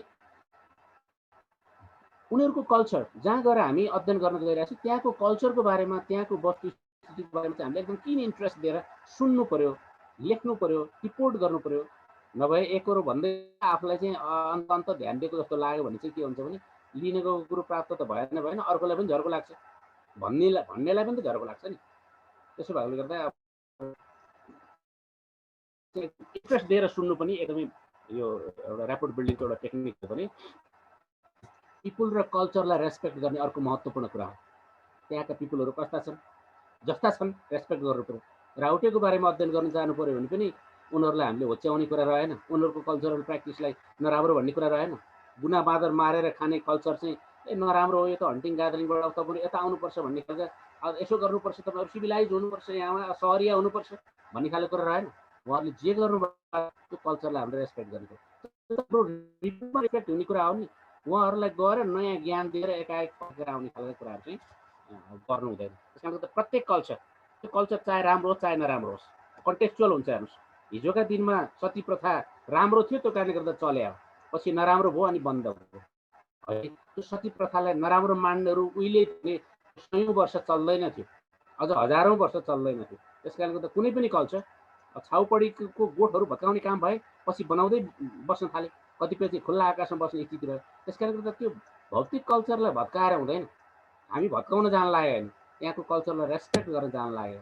जुनसुकै ठाउँको जुनसुकै कल्चर, चाहे आफूलाई चित्त नबुझोस्, चाहे त्यो ऱ्यासनल नहोस्, चाहे अहिलेको यो 21औं शताब्दीमा काम नलाग्ने होस्, चाहे जस्तोसुकै होस्, हामी त्यहाँको सेटिङ बिगार्न जाँदै छैनौँ। त्यस कारणले गर्दा कल्चर चाहिँ भत्काउनु हुँदैन, बिगार्नु हुँदैन कहिले पनि। त्यसले त्यहाँको कल्चर र पिपुलहरूलाई चाहिँ अलवेज रेस्पेक्ट गर्नुपर्छ। अब च्यालेन्ज के छ त फिल्ड वर्कको? मैले एउटा छुट्याएँ कि कतै होला। यो टेक्निक्स अन्तर्गत चाहिँ यो भाषाको कुरा गर्दा केही अलिकति थपेँ है। मैले सुरुमै बेसिक ल्याङ्ग्वेज सिकिराख्दा केही त्यहाँका फोहोरी भाषाहरू छन् भने पनि सिकिराख्नुपर्छ है, किनभने अर्काले गिज्याइरहेको हुन्छ है, आफूलाई पत्तै हुँदैन, उनीहरूको बिचमा कुरा गरेर व्यङ्ग्य प्रहार गरिराखेको हुन्छ। त्यो हो भन्ने कुरो थाहा पायौँ भने हामीले इन्डाइरेक्ट प्रतिवाद गर्न सक्छौँ। ती खालको कुराहरू पनि थाहा पाउनुपर्छ। त्यस कारणले गर्दा राम्रा भाषा मात्रै होइन, केही नराम्रा भाषा जुन प्रयोग गर्दैनौँ हामी, तर अर्काले प्रयोग गर्न लाग्यो, आफूलाई दुरुपयोग गर्ने स्थिति रह्यो अथवा आफूलाई गिज्याउने स्थिति रह्यो भनेदेखि त हामीले जान्नुपर्छ। एउटा सानो सेयर गरिराखौँ कि जस्तो लाग्यो यो प्रसङ्गमा। यल्मोरको अध्ययन गर्न गएको, सुरुमा बास दिएनन्, पछि राम्रो ऱ्यापोर्ट बिल्डअप भयो। अनि जहाँ गए पनि के खानुहुन्छ, कसो गर्नुहुन्छ भनेर सोध्ने, आफूले बनाएका खानेकुराहरू खान दिए। एकपटक एकजना यल्मो दिदीले सोध्नुभयो, के खानुहुन्छ सार, तपाईँ के खानुहुन्छ, के खान्छ सार, आज उनकै भाषामा, तपाईँ के खान्छ सार? मैले सजिलो उत्तर दिएँ, एउटा पाहुनाले मागेका चिज खान पाउने कुरा नि रहेन, भन्ने कुरा नि रहेन। मैले जे दिए पनि हुन्छ दिदी भनेर भने। सायद तपाईँहरूले पनि त्यही भन्नुहुन्छ होला, सुन्दै हुनुहुन्छ भने के भन्नुहुन्छ होला, पाहुनाले मागेर, हामी रेस्टुरेन्ट गएको होइन, मेनु हेरेर खान लाग्यो होइन नि, होइन?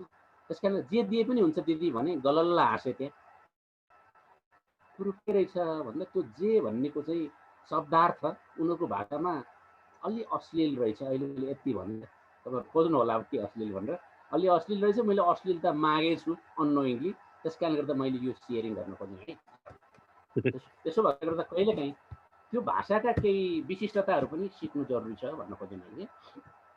अब फिल्ड वर्कको च्यालेन्ज के छ भन्यो भने चाहिँ एउटा टाइमको च्यालेन्ज हो, उत्तरदाताको र प्रश्नकर्ताको, अनुसन्धानकर्ताको दुवैको टाइम मिलाउने च्यालेन्ज। त्यही भएर लिजर टाइम कुन हो, फेस्टिभल टाइम कुन हो भनेर सम्झिनु भन्ने खालको कुरा। अर्को कम्युनिकेसन च्यालेन्ज, भाषाकै समस्या पर्छ कहिलेकाहीँ। हामीले प्रश्न गर्ने एउटा भाषा अनि उहाँहरूले उत्तर दिने अर्को भाषा भइदिन सक्छ। त्यस्तो बेलामा थोरै अप्ठ्यारो पर्दा मध्यस्थकर्ता राखेर पनि गर्नुपर्ने हुनसक्छ भने कतिपय अवस्थामा चाहिँ भाषा सिक्नुपर्ने अवस्था पनि हुनसक्छ। अथवा कतिपय के हुनसक्छ, त्यस कारण कहिलेकाहीँ ल्याङ्ग्वेज च्यालेन्ज हुन्छ है, भाषाको च्यालेन्ज हुन्छ। अर्को अकोमोडेसन च्यालेन्ज। अब यो अनवान्टेड गेस्ट बनेर हामी रिसर्चको फिल्ड वर्क गर्नु हुँदैन। नेपाली एउटा कल्चर छ, पाहुना र माछा एउटा भनाइ छ नि, पाहुना र माछा 2 दिनदेखि 3 दिन लाग्यो भने गनाउन थाल्छ। हामी गनाउने पाहुना भएर बस्न मिल्दैन, कोनी भने पनि पेइङ गेस्टका रूपमा बस्नुपर्छ र त्यो कुरा पहिले नै प्रष्ट हुनुपर्छ। हामी भद्दा पाहुना भएर बस्नु हुँदैन। त्यो अकोमोडेसन्सको पनि एउटा गजबको च्यालेन्ज हो। अनि रेकर्डिङ र नोट टेकिङको च्यालेन्ज अर्को। अहिले त रेकर्डर छ, रेकर्ड गर्न सजिलो छ। यदि डायरी मेन्टेन गर्ने हो भने डायरीमा लेख्ने अनि उत्तरदाताको अनुहार पढ्ने अनि प्रश्न गर्ने एकैचोटि गर्नुपर्छ। त्यो अलिकति च्यालेन्जको टाइम हो त्यो है। जस्तै हामीले मानौ फोकस ग्रुप डिस्कसन गर्दैछौँ वा इन्टरभ्यू गर्दैछौँ भने तिनवटा काम एकैचोटि गर्नुपर्छ। रेकर्ड गर्ने काम, उत्तरदाताको अनुहार पढ्ने काम र डायरी मेन्टेन गर्ने काम एकैचोटि गर्नुपर्छ। त्यो राम्रो च्यालेन्जको विषय हो। हामीसँग अरू कोही छन् भने त केही मानव एकछिनलाई रेकर्ड गराउने टेक्निकल सपोर्ट त अरूबाट लिन सक्छौँ होइन। तर त्यो एउटा च्यालेन्जको कुरा हो भने अब as a scholars as a students हामी फिल्ड जाँदैछौँ भने फाइनेन्सियल प्रब्लम पर्छ, एनजिओ आइएनजिओको काममा जाँदैछौँ भने त पैसा आउँछ, दङ्ग परेर जाँदा भइहाल्छ। अनि ट्रस्ट रिलेटेड च्यालेन्ज छ अर्को चाहिँ, कहिलेकाहीँ पर्सनल डेटा मिसयुज हुन्छ भन्ने खालको डरले नबताउने हुन्छ भने कहिलेकाहीँ बताइसकेपछि पनि मैले के बताएँ यस्तो भन्ने खालको कुरा जुन सेक्रेसीको च्यालेन्ज हुन्छ होइन। फर इक्जाम्पल डोमेस्टिक भाइलेन्सको कुरा गर्ने हो भनेदेखि श्रीमानले पिटेका कुरा सोध्नुपर्छ होला, गाली गलौज गरेको कुरा सोध्नुपर्छ होला, उनले भन्छन् होला मलाई दिनकै जस्तो पिट्छ, त्यही कुरो हामीले एक्सपोज गरिदिनु दिनको 2 चोटि पिट्नु थाल्ला अब समस्या छ नि। त्यसो भएकोले गर्दा कसैको घर भत्काउन जाँदै छैनौँ, कसैको समुदाय भत्काउन जाँदै छैनौँ, कसैको कल्चरलाई हामीले ब्लेम लाउन जाँदै छैनौँ। त्यो भएकोले गर्दा हामीले सबैभन्दा पहिलो कुरो पर्सनल डेटाहरू लिँदा सेक्रेसी मेन्टेन गर्छु भन्ने खालको कुराहरू चाहिँ उनलाई उत्तरदाताहरूलाई चाहिँ हामीले एउटा विश्वास दिलाउनुपर्छ भने लिइसके पछाडि पनि सकेसम्म त्यो डेटालाई चाहिँ हामीले स्युडोनिम्समा आधारित रहेर निकनेमहरू केही राखेर होइन, उत्तरदाता 1 2 3 हो कि अथवा अरू केही होइन, छद्म बेसी नाम राखेर चाहिँ हामीले गर्नुपर्ने हुनसक्छ। रिपोर्टमा चाहिँ त्यो खाले कुरा हुन्छ भने अर्को च्यालेन्ज चाहिँ coverage of the field and inclusions of the targeted informants. जान चाहिँ गयौँ तर फिल्ड कभरेज भयो कि भएन। गोसाइँकुण्ड गएको अनि त्यहाँ 108 कुण्ड छ भन्ने सुनेको, तर अर्को कुनै कुण्ड नदेखि फर्कियो भने जान पनि गयौँ, शास्ति पनि भोग्यौँ, दोकानी पायौँ, तर अरू कुण्ड नजिकै थियो, त्यहाँ 1 मिनटको दूरीमा 2 मिनटकै दूरीमा थियो नि भन्यो भनेदेखि सिद्धियो। फेरि जाउँ भने उत्तिकै शास्ति हुन्छ भने जस्तै हामी फिल्डमा जाँदा पनि हाम्रो इन्क्लुजन कतिको छ, कस्ता खालका इन्फर्मेन्ट्सहरूलाई हामीले इन्क्लुड गर्छौँ र टार्गेटेड इन्फर्मेन्ट्स हामीले इन्क्लुड गर्न सक्यौँ कि सकेनौँ भन्ने खालको कुराहरू चाहिँ सधैँ विचार गर्नुपर्छ भने अब मेथोडोलोजिकल इनएडिक्वेसी पनि हुनसक्छ, कहिलेकाहीँ त्यो मोडिफिकेसन गर्नु पनि हुनसक्छ। त्यसैले त भनिन्छ नि सुरुमा चाहिँ प्रपोजल पछि चाहिँ रिपोर्ट। प्रपोजल भनेकै प्रस्तावना हो, त्यो कुरो आवश्यकता अनुसार धेरथोर चेन्ज हुनसक्छ, पुरै चेन्ज नभए वा कहिलेकाहीँ त पुरै चेन्ज पनि हुनसक्छ। तर त्यसका लागि चाहिँ हाम्रो को हुनुलाई चाहिँ सुपरभाइज गर्ने अथवा कसैको रिसर्च गर्नका लागि गएका छौँ भने हामीले चेन्ज गर्न सक्दैनौँ, तर हाम्रो ऐच्छिक रिसर्च गर्न गइरहेका छौँ भनेदेखि चाहिँ हामीले चेन्ज गर्न पनि सक्छौँ धेरथोर वा धेरै हदसम्म। त्यसो भएकोले गर्दा मेथोडोलोजी इनएडिक्वेट छ भने फिल्डमा गएर डाइरेक्ट हामीले रहन सक्छ यो मेथोडोलोजीको कुराहरू। Thank you so much. मैले ठ्याक्कै 1.5 घन्टा एकहोरो बोलेँ। यहाँहरूलाई मैले भन्ने केही मनमा लागेका कुराहरू राख्ने अवसर दिन सकिनँ बिचमा। यो प्राविधिक समस्याको दुनियाँमा यस्तै हुन्छ, एकपटक प्रश्न गरिसकेपछि त्यसबाट उत्तर लिनका लागि एकछिन अल्झो आइहाल्छ। यहाँहरूसँग केही प्रश्नहरू छन् भने प्रश्न नबनौँ, केही जिज्ञासा वा केही अनुभवहरू छन् भने पनि यहाँहरूले सेयर गरिदिनुको लागि अनुरोध गर्छु। र अर्को कुरा, हामी एज अ भोलुन्टियर हामी करिब 3 महिनादेखि यही प्रसङ्गमा छौँ, अर्को झन्डै 3 महिना यही प्रसङ्गमा हामी रहनेछौँ भने यहाँहरूले दिनुभएको पोजिटिभ वर्ड पनि हाम्रो लागि ठुलो उत्साह। त्यसो भएकोले गर्दा कुनै पनि खाले प्रतिक्रियाहरू विषयवस्तुसँग सम्बन्धित मात्रै होइन, कुनै पनि खाले प्रतिक्रियाहरूको चाहन्छु। मैले आफ्नो यो आजको अध्याय विश्राम गरेँ। धन्यवाद।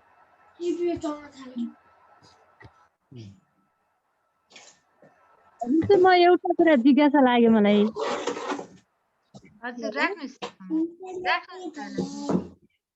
यो हामीले जुन रिसर्चको लागि चाहिँ यो के अरे प्लानिङ र अनि त्यसै टाइमको कुरालाई चाहिँ कसरी म्यानेज गर्छ? टाइम निश्चित समय यति भन्ने हाम्रो के रिसर्चमा के रहन्छ?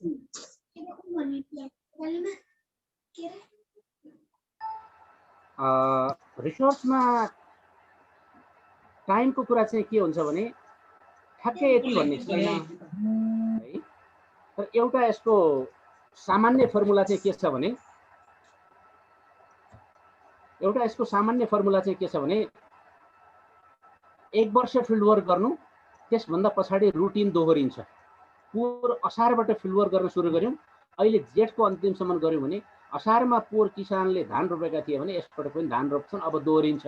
त्यसो भएकोले गर्दा 1 वर्ष फिल्ड वर्क गरेपछि पुग्छ भन्ने एउटा सामान्य मान्यता हो।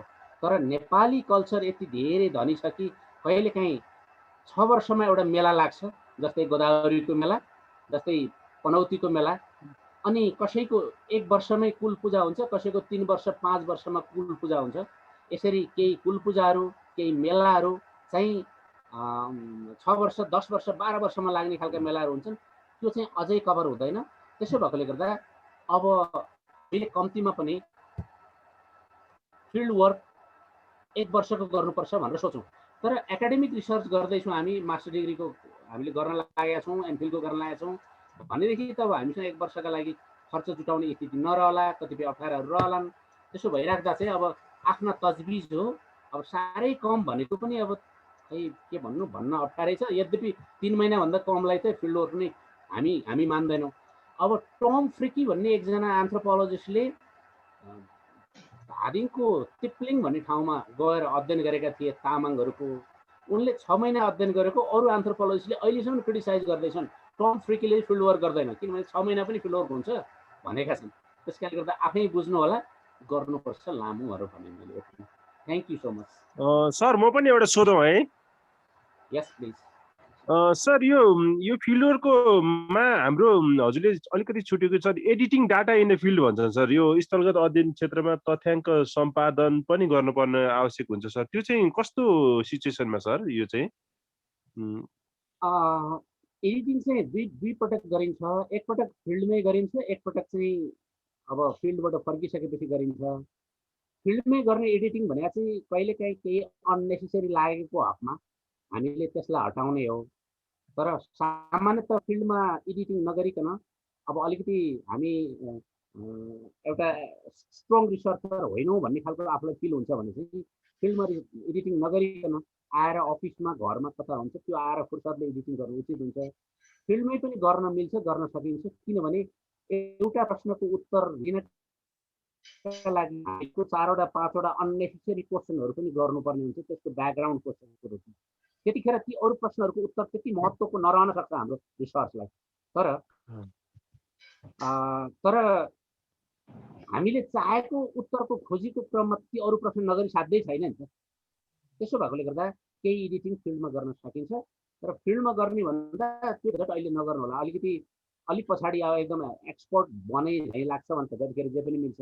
होइन इनिसियल स्टेजको रिसर्चर हुँ जस्तो लाग्छ भने चाहिँ फिल्डमा त्यो ट्राई नगर्दै राम्रो होला भन्ने लाग्छ है मलाई। ए हुन्छ, धन्यवाद सर। धन्यवाद सर। अरू साथीहरूसँग केही छ भने प्लिज है।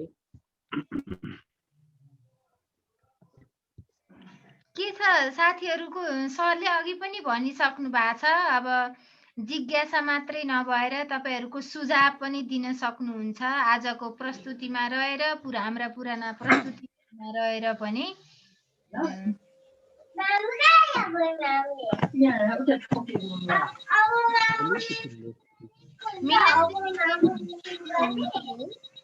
सरिताजी, म केही कुरा मलाई बोल्न मन लाग्यो। क्वेसन त मेरो सरलाई होइन, मेरो क्वेसन यो अलिकति प्रोग्राम मलाई अलिक इन्ट्रेस्टिङ लाग्यो। म आफू पनि यही फिल्डमा भएको हुनाले मैले पोलिटिकल साइन्स डिपार्टमेन्टमा पढाउँछु 14 वर्षदेखि, विगत 14 वर्षदेखि सेक्टर डिपार्टमेन्टमा। मलाई इन्ट्रेस्टिङ लाग्यो है। अब त्यो हाम्रो कुन विषयमा छलफल भइसकेर अब कुन विषयमा छलफल हुन्छ भन्ने भयो भने आफ्नो प्रायोरिटाइज समय दिन सजिलो हुन्छ, अथवा समय आफूलाई इन्ट्रेस्ट लागेको उसमा होइन समय निकालेर भए पनि बस्न सजिलो हुन्छ भनेर भन्ने होइन। र अहिले मैले यो जुन मैले अहिले जति थेसिसहरू मैले हेरिरहेको छु, सुपरभाइज गरिरहेको छु अहिले, त्यो हेर्दा चाहिँ एउटा क्लास तपाईँले कस्तो राख्दा ठिक होला रिसर्चर सरहरूसँग अहिले क्वेसन हेरेर यो रिसर्च डिजाइनमा चाहिँ अलिकति धेरै कन्फ्युजन देखाएको छ मैले मान्छेहरूमा। इभन मैले एमफिलको, मास्टरको, इभन पिएचडीको हेर्दाखेरि पनि युनिफर्मिटी देखिरहेको छैन मैले।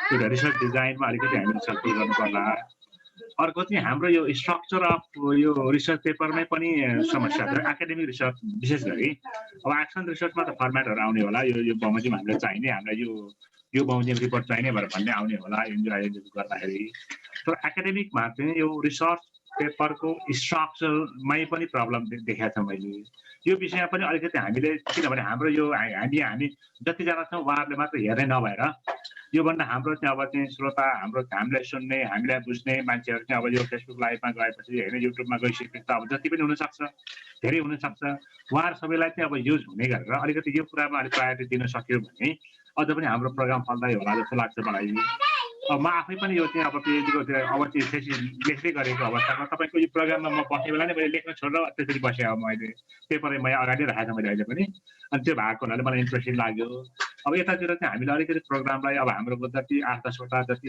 सेसन हाम्रो बाँकी छ एउटा चाहिँ मेरो अनुरोध चाहिँ रिसर्च डिजाइनमा डिजाइन कसरी गर्ने र यो चाहिँ तपाईँ पहिला छलफल भइसक्यो होला मलाई थाहा छैन अनि यो हामी अलिकति यो रिसर्चहरू चाहिँ यो कन्सेप्चुअल फ्रेमवर्क र थियोरिटिकल फ्रेमवर्कमा कन्फ्युजन छ अहिले त्यो कसरी त्यसलाई डिजाइन गरेर कसरी त्यसलाई प्रेजेन्ट गर्ने भन्ने कुरामा कन्फ्युजन देखिरहेको छ है मैले म आफूलाई पनि कहिले काहीँ यसो लेख्दैको कन्फ्युजन हुने फेरि हेऱ्यो फेरि लेख्यो फेरि हेऱ्यो फेरि लेख्यो होइन अब यो रिसर्चै भएको छ कि रिसर्चै भएको छ रि गर्ने सर्च काम भइरहेको छ होइन त्यो भयो हुनाले अलिक सिम्पली वेमा अब हाम्रो चाहिँ राम्ररी सरले जति भन्नुभयो मैले सुने मैले उहाँलाई ध्यान दिएर सुने एकदमै यो साइन्टिफिक लागेको छ मलाई होइन अब उहाँलाई चाहिँ म एकदम धन्यवाद दिन चाहन्छु किनभने मैले धेरै कुराहरू मैले यसमा पाएको छु मेरो थेसिसमा पनि धेरै सहयोग हुने मैले देखाएको छु अझ मेरो अलिकति बाँकी नै छ उहाँले भने जस्तो गर्न बाँकी नै छ अझ यो भएको हुनाले यतातिर चाहिँ हामीले अलिक ध्यान दिन सक्यौँ भने यो प्रोग्रामलाई अब अहिलेको हाम्रो प्लान 20वटा क्लास भए पनि 20वटा क्लासपछि अर्को हाम्रो प्लान बन्न सक्छ फेरि होइन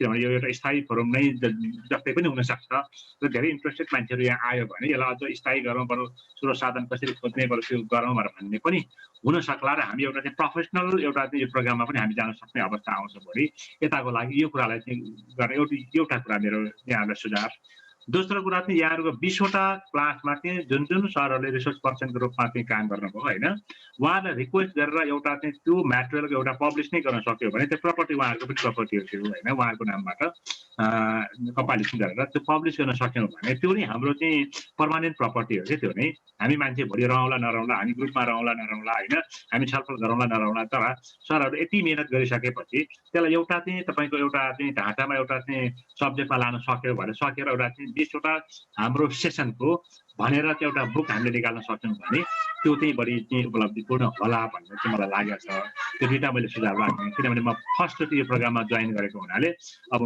मैले योभन्दा धेरै कुरा भनिनँ र आगामी अब प्रोग्राममा मैले जोइन हुने मौका पाएँ भने म त्यसपछि आफ्नो कुरा राख्दै होला ल र सरलाई पनि धन्यवाद सरिताजी धन्यवाद हस्तजी हस्तजीले सेयर गर्नुभयो मैले जोइन हुने अवसर पाएँ ल हस्तजीलाई पनि धन्यवाद सबै साथीहरूलाई धन्यवाद ल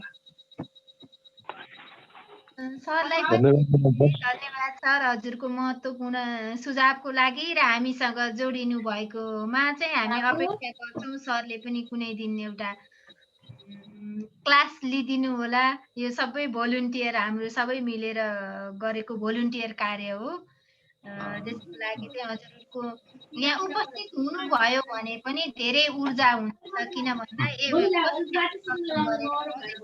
अझै धेरै सूचनामूलक र डिफ्रेन्ट एङ्गलबाट यसलाई पूर्णता दिन सकिन्छ भन्ने हाम्रो विश्वास हो त्यही भएर हाम्रो 3जना सरहरू त रेगुलर हुनुहुन्छ डाक्टर रामरी ढकाल सर डाक्टर गोकर्ण गेवाली र डाक्टर विनोद नेपाल सर सरको पनि समय हुँदा जोडिनु होला भन्ने अनुरोध पनि गर्न चाहन्छु अरू केही साथीहरूको जिज्ञासा छ कि हजुर हजुर मिलन सरलाई म अलिकति थप्ने भए हुन्छ सर हजुर अलि नजिक आएर बोल्नु न सर अलि ओके प्रश्नै त केही होइन तैपनि भन्नुभएको थियो thank you sir Milan sir आज भर्चुअली भेट्ने मौका मिल्यो हामीले 11औं क्लास सक्यौँ अहिले भनेपछि अब धेरै सक्यौँ थोरै बाँकी छ भनेर मैले अघि नै सुरुमै पनि भने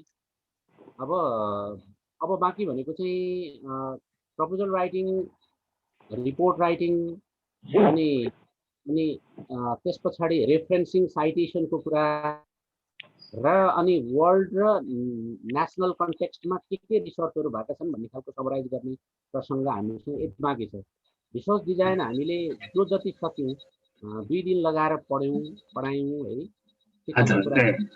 अब यो पूर्णता हुने भन्ने खालको कुरा चाहिँ रहेन। अनि एकाडेमिक फर्मेट चाहिँ एकरूपता छैन, स्वाभाविकै हो। अब यो विद्वानहरूले गर्ने कुरा हो, हामीले एक खालको गुनासो मात्रै गर्छौँ। अहिले यो विषय नै पछि फरक छ अथवा टिचरै विषय पनि फरक छ, ती खालको कुराहरू छन्। त्यो एकरूपता दिनुपर्थ्यो, अब त्यो दिइराखेका छैन। सम्भवतः बिस्तारै त्यो सङ्लिँदै त्यो अवस्थामा आउँछ होला। सोसल साइन्सको एउटा फर्मेट हुनुपर्छ, एकै खालको फर्मेट हुनुपर्छ, धेरथोर भन्ने खालको लाग्छ मलाई। तैपनि यहाँले उठाउनु भएको जिज्ञासाप्रति म आभार प्रकट गर्छु। सर हजुर यो कोर्समा नोट टेकिङ भने चाहिँ के रहेछ सर? अलिकति 2 लाइन भनिदिनुहुन्छ कि नोट टेकिङ भन्नाले? धन्यवाद Subhash Pant sir. Note taking भनेको डायरी मेन्टेन गर्ने हो अब्जर्भेसन्सको टाइममा। त्यसको 2टा तरिका छ। एउटा चाहिँ तत्काल हेरेर तत्कालै लेख्ने हुन्छ, अर्को चाहिँ दिनभरि हेरेर बेलुका सम्झिँदै लेख्ने हुन्छ। अहिलेलाई यति नै बुझौँ है। हजुर सर, धन्यवाद सर। मेरो 7 गते एक्जाम छ सर, पर्सि फागुनको। All the best. Sir thank you sir. अब एउटा क्लास ल्याउनु पर्छ।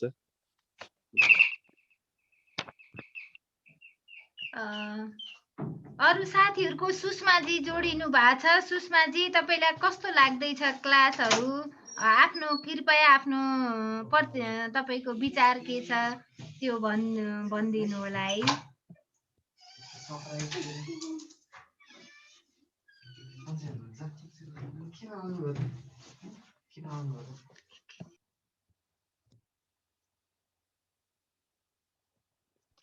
हजुर, सरिताजी लगायत सबैजनालाई मेरो नमस्कार छ। म चाहिँ अलिकता ढिला जोड्ने कारणवश मेरो प्रोग्राम थियो। अब म पहिला पनि जोडिन्थेँ। असाध्यै राम्रो मलाई लाग्छ यो बारेमा। अब यो आयोजना गर्नुहुने तपाईँहरू सबैजनालाई धेरै धेरै धन्यवाद दिन चाहन्छु। र आगामी दिनमा अलि सुरुदेखि बसेको क्लासमा चाहिँ मैले आफ्ना भ्यूहरू राख्नेछु। अहिलेलाई यति। सबैलाई फेरि नमस्कार।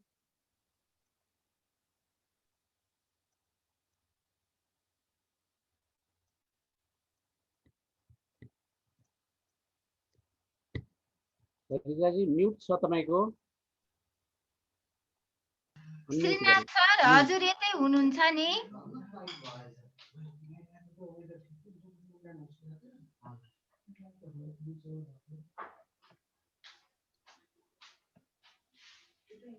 सुदर्शन सर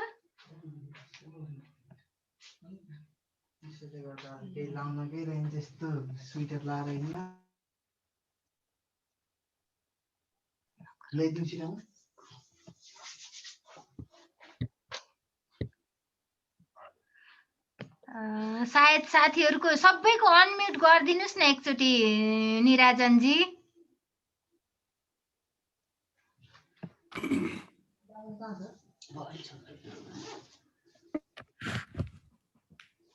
अनम्युट गर्न सक्नुहुन्छ म्याम उहाँहरूले सबैजनाले? हजुर गर्यौं सर। सुदर्शन सर सुन्दै हुनुहुन्छ? सरको पनि आज विश्वमणि खनालज्यूले केही सरले केही प्रतिक्रिया राख्न खोज्नु भएको छ कि? होइन म्याम, त्यस्तो खास केही छैन। अब यो के अरे म जति सेसनहरूमा म पार्टिसिपेट भएँ असाध्यै फ्रुटफुल लाग्यो मलाई सबै सेसनहरू। र अब अलिकता फर्दर जस्तो त्यसको साइटेसनहरू कसरी गर्ने होइन ती कुराहरू पनि अथवा प्रपोजल राइटिङकै उसमा गएर कसरी डिस्कसन गर्ने त्यसलाई पनि कन्टिन्यू गर्न सकिन्छ कि होइन, त्यो पनि होला। तर जति सेसनहरू म पार्टिसिपेट भएँ असाध्यै फ्रुटफुल लागेको छ मेरो लागि। थ्याङ्क यू सबैजना।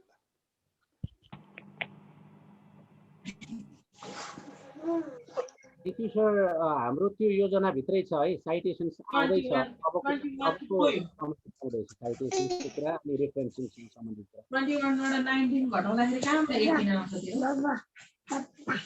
कहाँबाट आउँछ के गरी गर्छस् त यो? सरदारजी अब क्वेसन छ भने छैन भने बन्द गरौँ होला। अब सब आजलाई चाहिँ समापन गरौँ है त सर। रामरी सर हजुरको केही छ? हुन्छ केही छैन म्याम, अब क्लोज गर्नुतिर लाग्नु होला। क्वेसन केही छैन भनेपछि thank you Ramhari sir, thank you so much. Thank you. Gokarna sir कता हुनुहुन्छ? यतै हुनुहुन्छ सर?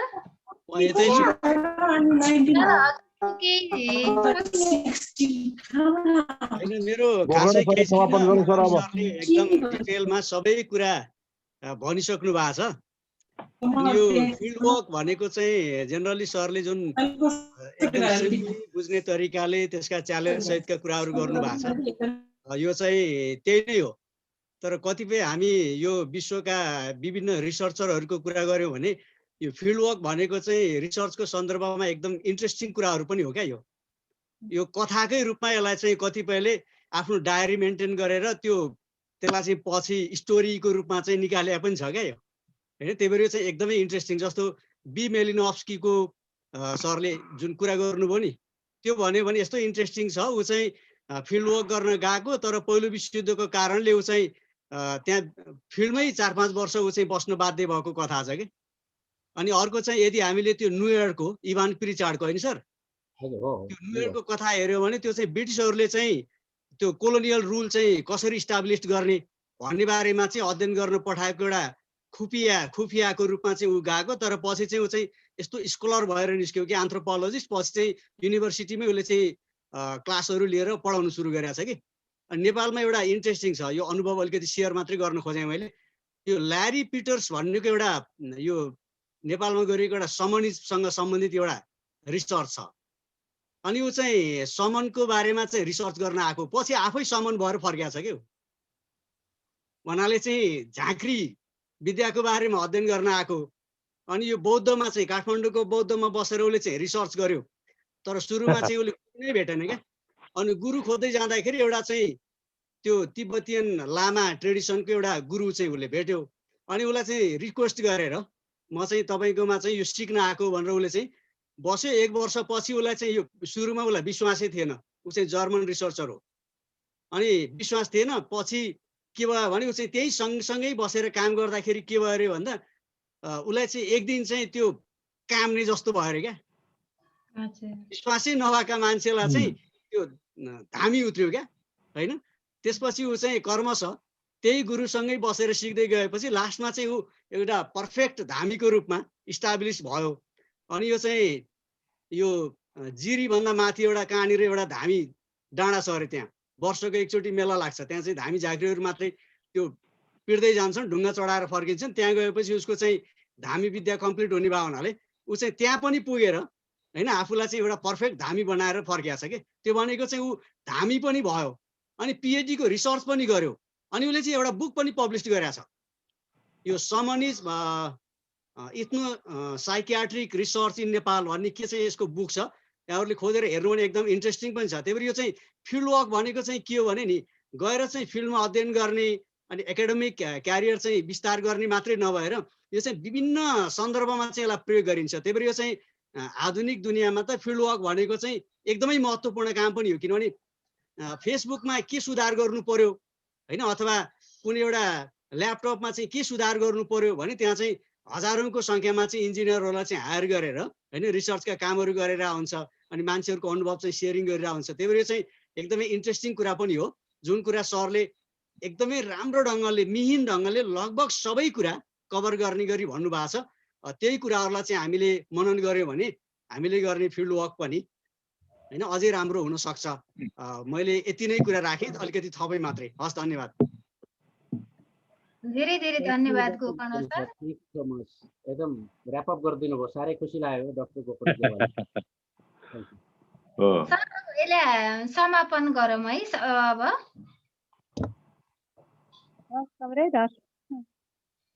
गुड नाइट, नमस्ते सबैजना। होइन सरलाई धन्यवाद भन्नै बाँकी छ। यो महत्त्वपूर्ण सेसनको लागि रामहरि सरलाई हामी सबै आयोजकको तर्फबाट र हामी सहभागीको तर्फबाट धेरै धेरै धन्यवाद दिन चाहन्छौँ। सरलाई अब ताली बजाएर धन्यवाद दिन हुन्थ्यो, त्यो पनि हामी अहिले भर्चुअलमा भएर त्यो पनि अलि सम्भव नहुने भयो। आज चाहिँ हामी फेसबुक लाइभमा चाहिँ आज लाइनको डिस्टर्बको कारणले चाहिँ लोड सेडिङ भएको कारणले गर्दाखेरि चाहिँ आज फेसबुक लाइभमा हामीले 45 जना साथीहरूले स्कलर्सहरूले र हामी डाइरेक्ट हामी 34 जना 35 जना जति सहभागी हुन सक्यौँ र करिब हाम्रो 80 जना भन्दा माथि स्कलर्सहरूले आजको यो सेसनबाट चाहिँ लाभ लिन सकेका छौँ र यो यात्रा यति मात्रै पनि होइन र हामीले चाहिँ यसलाई फेरि पनि निराजन NREN को युट्युबमा चाहिँ राख्नुहुन्छ निराजनजीले हामीले त्यहाँबाट फेरि पुनः हेर्न सक्छौँ र यसबाट धेरैभन्दा धेरै लाभ लिन सक्छौँ हामी सबैले यसलाई चाहिँ हेर्न चाह्यौँ भने र धेरैजना साथीहरूले च्याट बक्समा चाहिँ रामरी सरलाई चाहिँ धेरै धन्यवाद दिनुभएको छ विष्णु चुडाल सरले विश्वमजीले त्यस पछाडि दयालक्ष्मीजीले हस्त सरले सबैको एकमुष्ट रूपमा चाहिँ रामरी सरलाई धेरै धन्यवाद र हामीसँग निरन्तर रहनुहुने डाक्टर रामरी Dhakal sir doctor Gokarna Gewali sir र त्यसै गरी विनोद सरलाई धेरै धन्यवाद र NREN को हामीलाई चाहिँ टेक्निकल सपोर्ट गर्नुहुने महत्त्वपूर्ण यो जमघट गराउन सहयोग गरिरहनु हुने निराजनजीलाई पनि धेरै धन्यवाद हस्त सरलाई पनि धेरै धन्यवाद आजको हामीले सत्र यही समापन गर्यौं अर्को शनिबार हामी अर्को विषयमा यहाँहरूलाई चाहिँ अर्को स्कलर्सले चाहिँ प्रस्तुत गर्नुहुनेछ सबैले चाहिँ कृपया खोजेर जोडिनु होला हामीले ब्यानर बनाउँछौं र तपाईहरु यही आइडीबाट आज इन्ट्री गरेको आइडीबाटै लिंकबाटै तपाईहरु फेरि पनि जोडिन सक्नुहुन्छ आजको लागि म कार्यक्रमको अन्त्य गर्न चाहन्छु सबैलाई धन्यवाद सबैलाई नमस्ते धन्यवाद